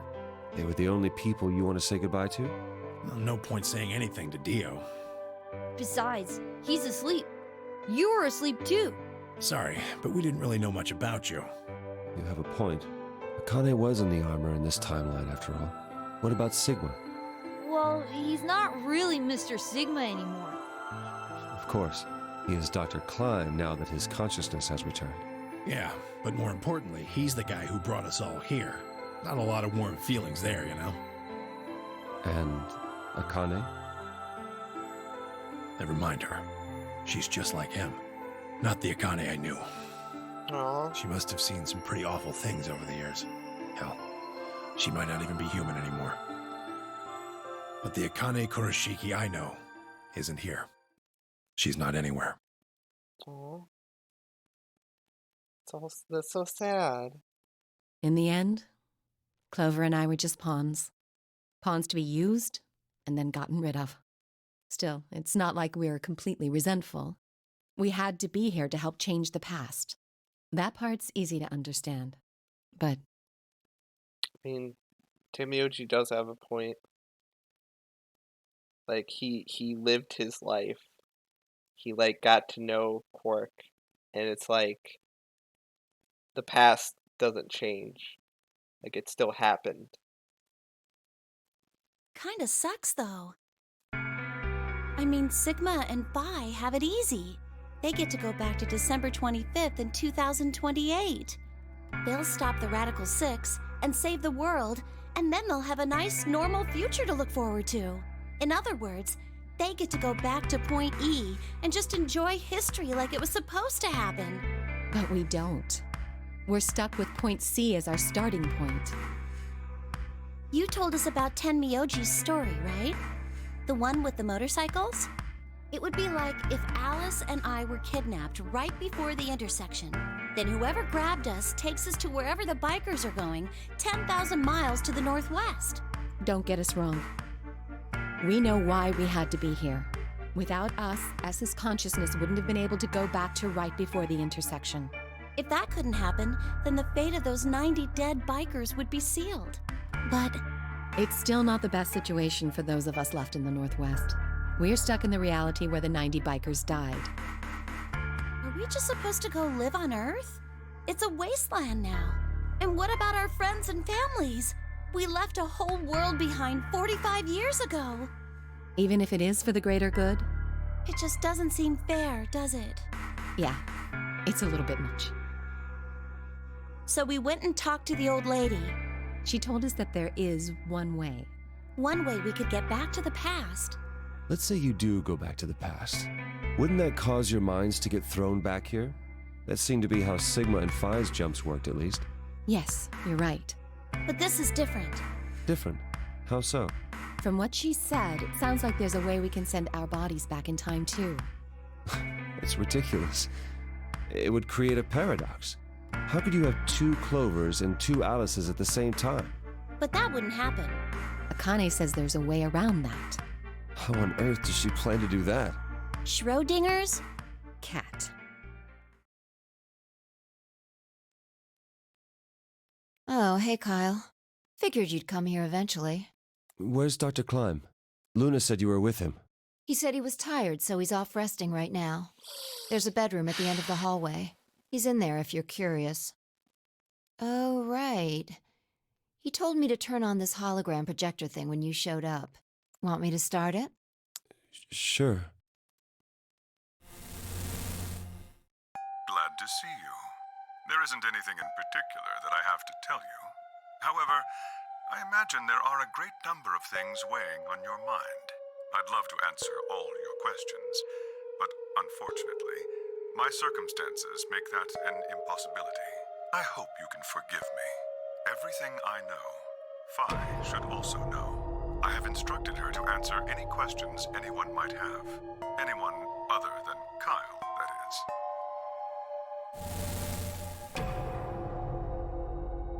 What does he mean, other than Kyle?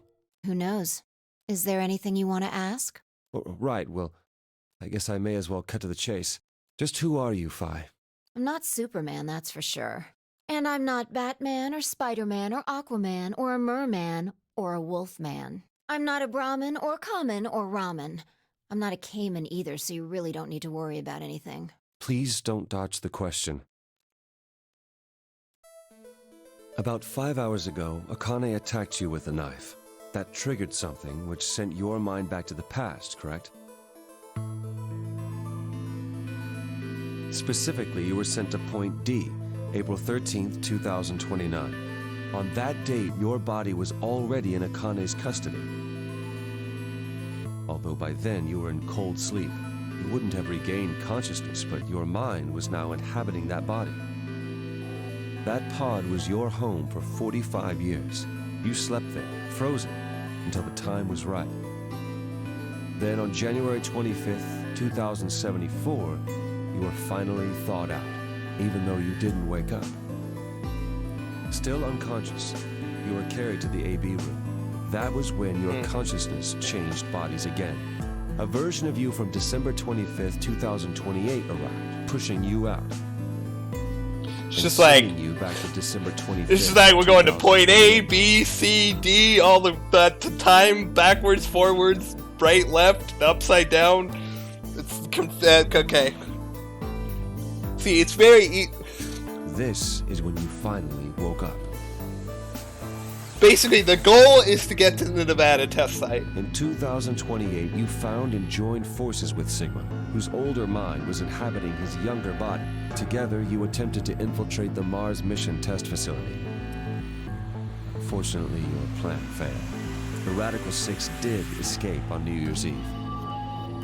That failure determined the path you followed. Instead of going along the line that branches out to the right from point E, you headed straight to point D. Point D being April 13th of the following year. That was the day that you made your way to Akane's hideout and asked to be put into one of the treatment pods. Another consciousness enters your body around that time from the future. It is, of course, the version of you that left your body when Akane attacked you in the garden. This caused the two versions of you to swap places. Yeet. And you moved 45 years into the future, where you woke up on the garden floor. That put you on the line that comes here. So if we discount the time you spent in cold sleep, for you, only 3.5 months have passed since that happened. That being when you were sent back into the past from the garden. Have I missed anything? No, everything you talked about you got right. Well, what do you mean by that? I'm kind of an unknown variable in this equation. You could think of me as a kind of X factor. It's taken me the last 3.5 months to understand it. I haven't understood anything in the last 3.5 seconds. Could you please explain? It's kind of like the relationship between classical mechanics and modern physics. I don't understand. Strictly speaking, Dumb it down. you can't combine velocities with v1 plus v2.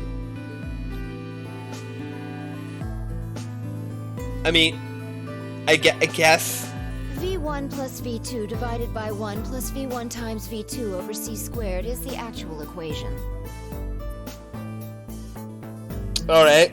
Physics. Of course, the sort of velocities we encounter in day-to-day life don't come close to being c squared, which is the speed of light squared. That means that 1 plus v1 times v2 divided by c squared is usually going to evaluate to something pretty close to 1.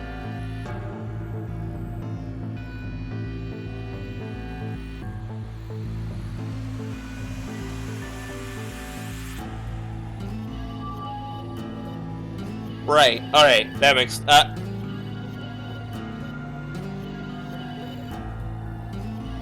Oh, yeah. That makes sense. Alright. That makes sense. Since that would mean dividing by 1, it's usually okay to just skip that step and use v1 plus v2.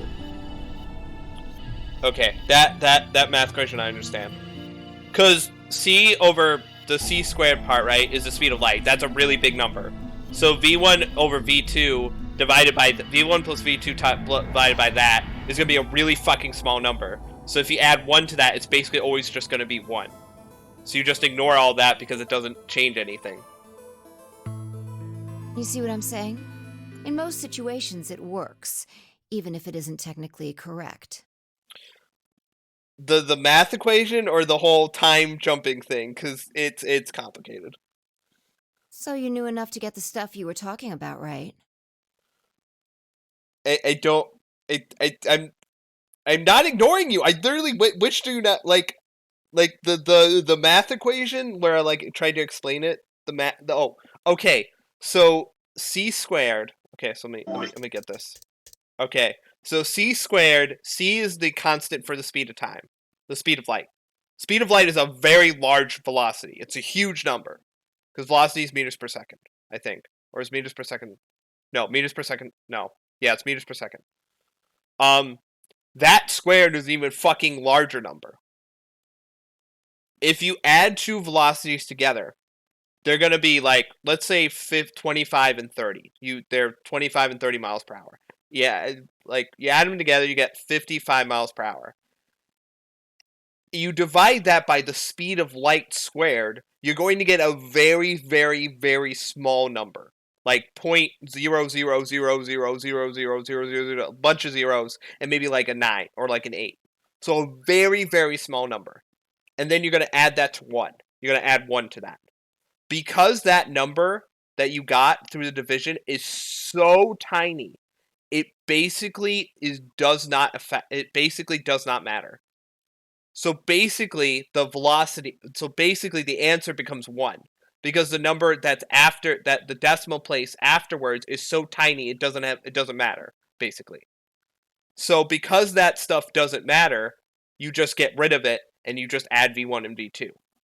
Because those are the only things that matter.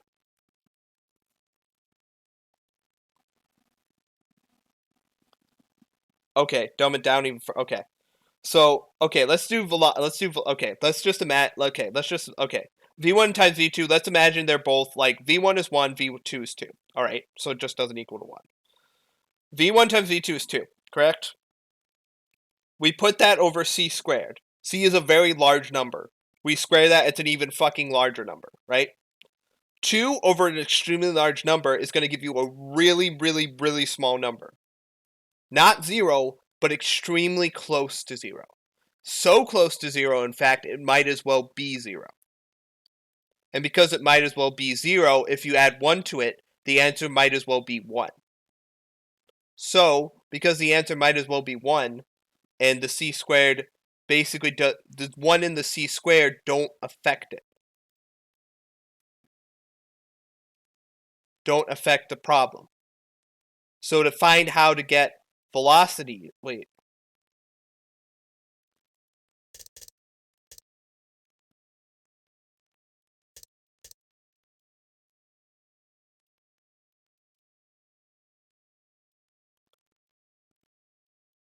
Oh, okay. Okay, so the equation is V1 plus V2 over this. And since this whole thing is almost always equal to 1, because this value right here is always super small, this whole thing doesn't matter. This doesn't matter at all, because it almost always equals 1. In almost every single situation, unless you have two things going at the speed of light,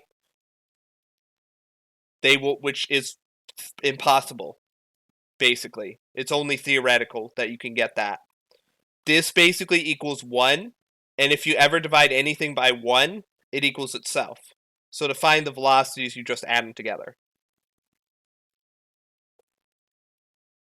I mean, it is. I mistimed it. I thought this was the whole thing, but it was this part as well.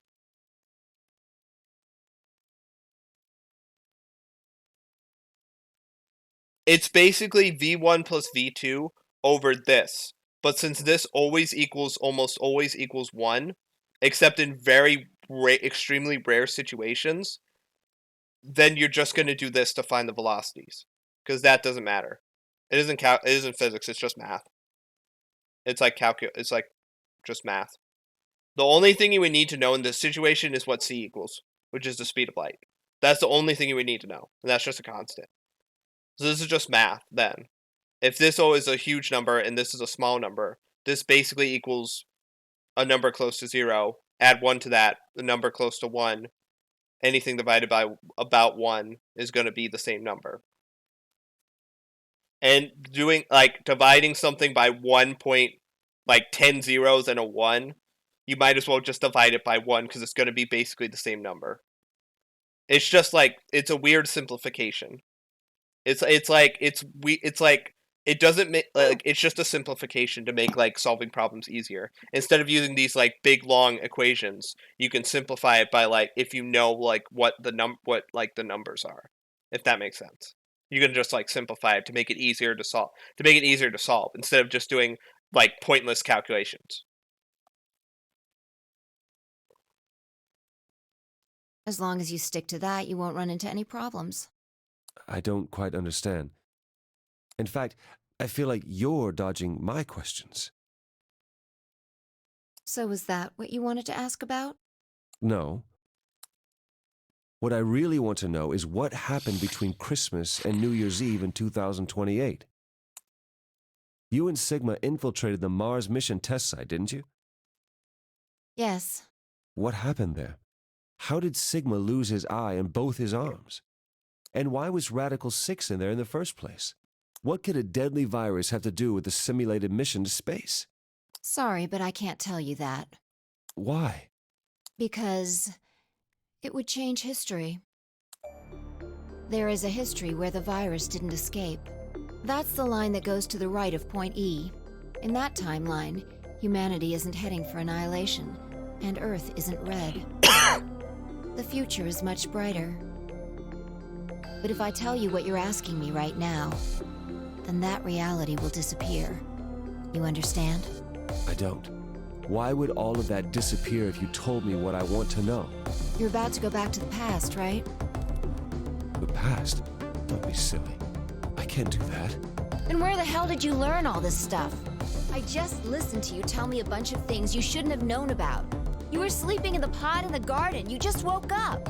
So how can you know all this? You know my past. Sigma's past.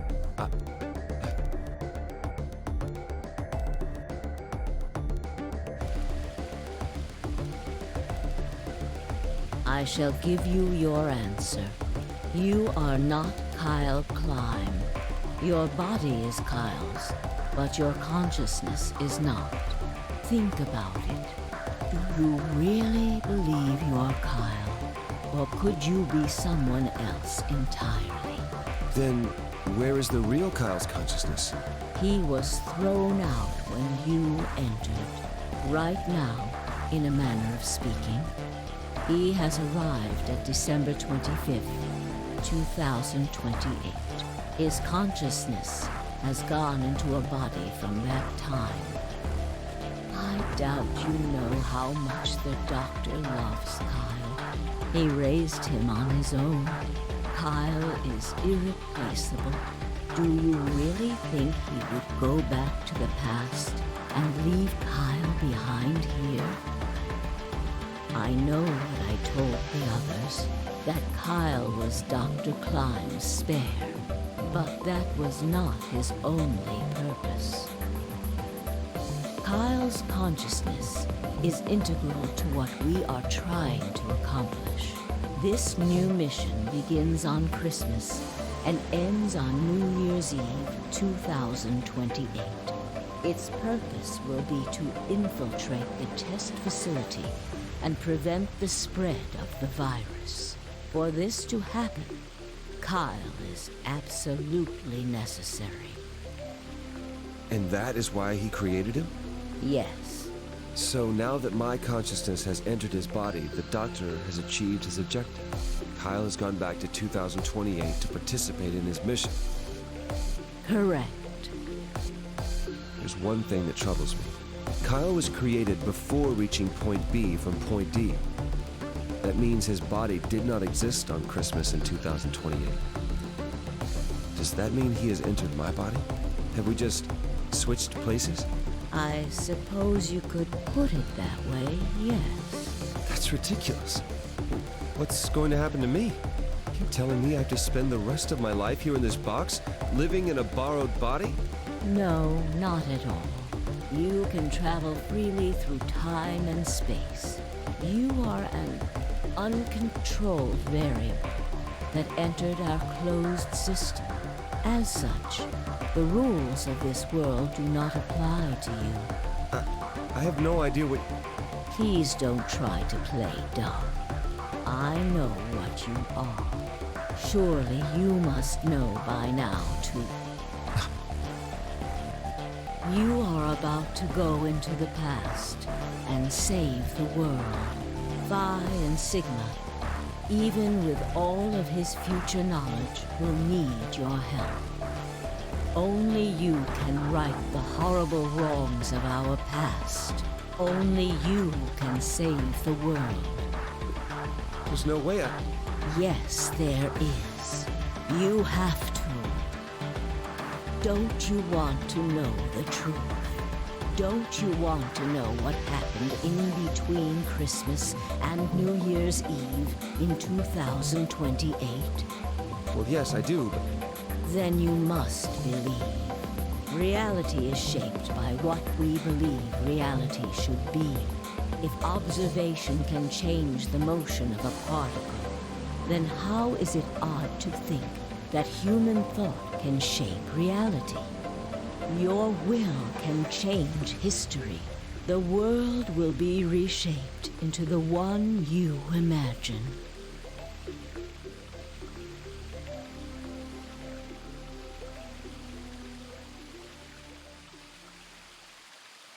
Remember what I've told you. Only you can change history. Only you can save the world.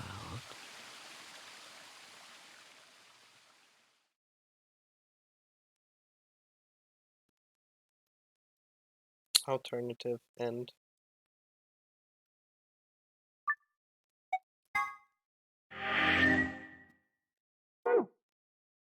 And that's it. It's the end of the game. We did it. We beat the game. It's everything.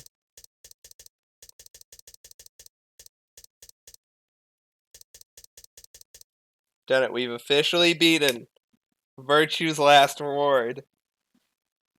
We've gotten every single timeline and the true ending, which was actually really fucking depressing if you think about it.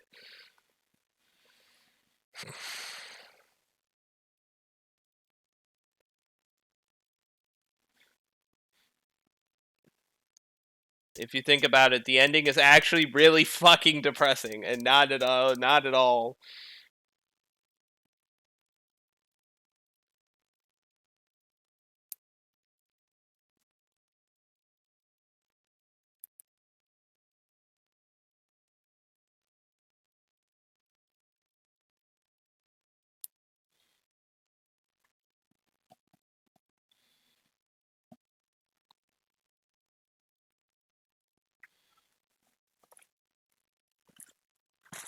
I'm just watching Rose explain stuff.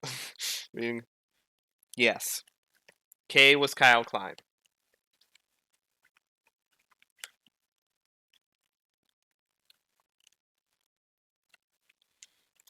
Oh shit! I gotta charge my phone. Hold on. Ah.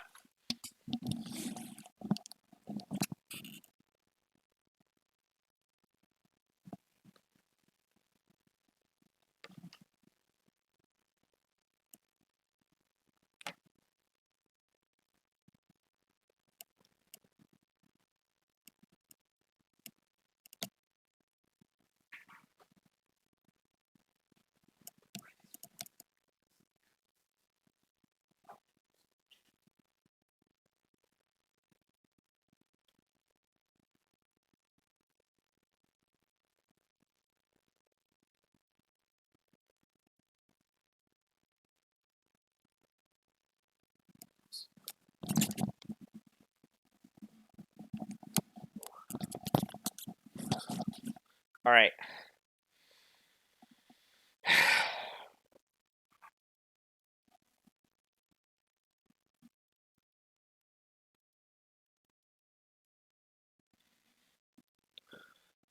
Yeah, so basically, the year wasn't 2029 or 2028. 2028, yeah.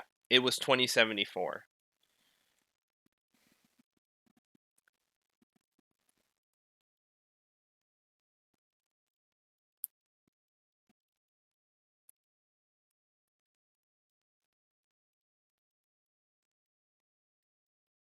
What the year is 2074 in the game?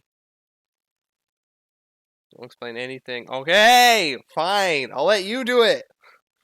Fine. I was just trying to talk like so I could be interactive, but fine.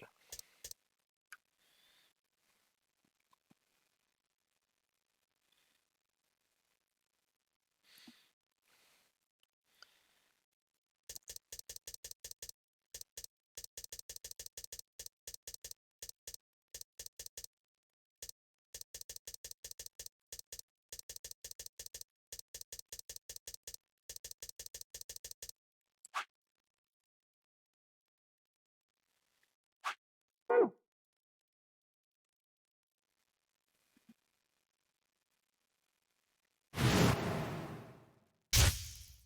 just gonna skip this.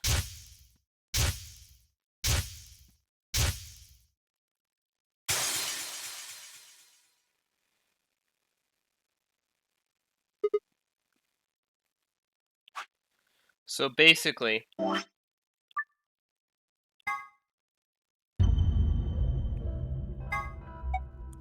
so also canonically, the ending of this game, we fail. Sigma fails. Sigma and Phi fail. Well, here's the thing, right?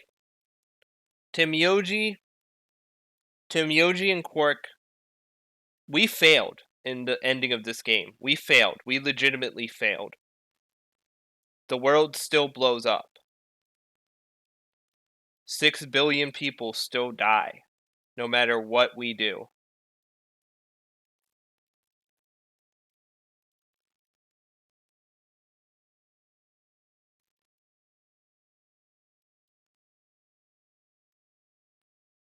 Alice and Clover are trapped in the future with no way back.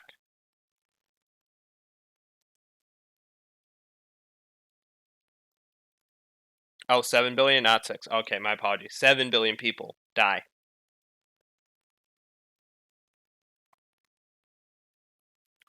And no matter what we do, as Temyoji explained, no matter what we do, that reality still exists.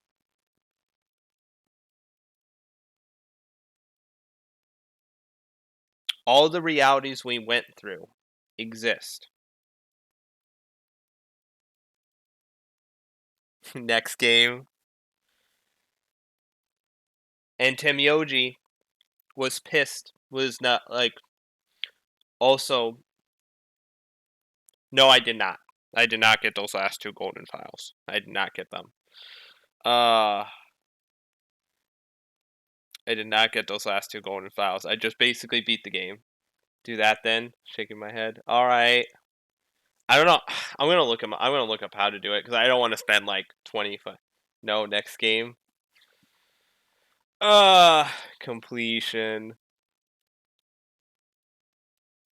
I think those are only 2 achievements. Oh, I only have 1 missing achievement. No, I have 2. I think. I think it's literally just get all the golden files and then like, it's literally just get all the golden files and then you unlock all the achievements. I don't know what you suffer. Alright, so the next game, the 3rd game in the series, is Zero Escape, Zero Time Dilemma.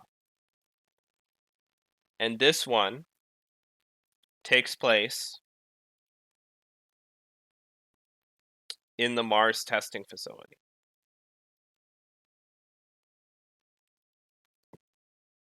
On December 31st, 2028.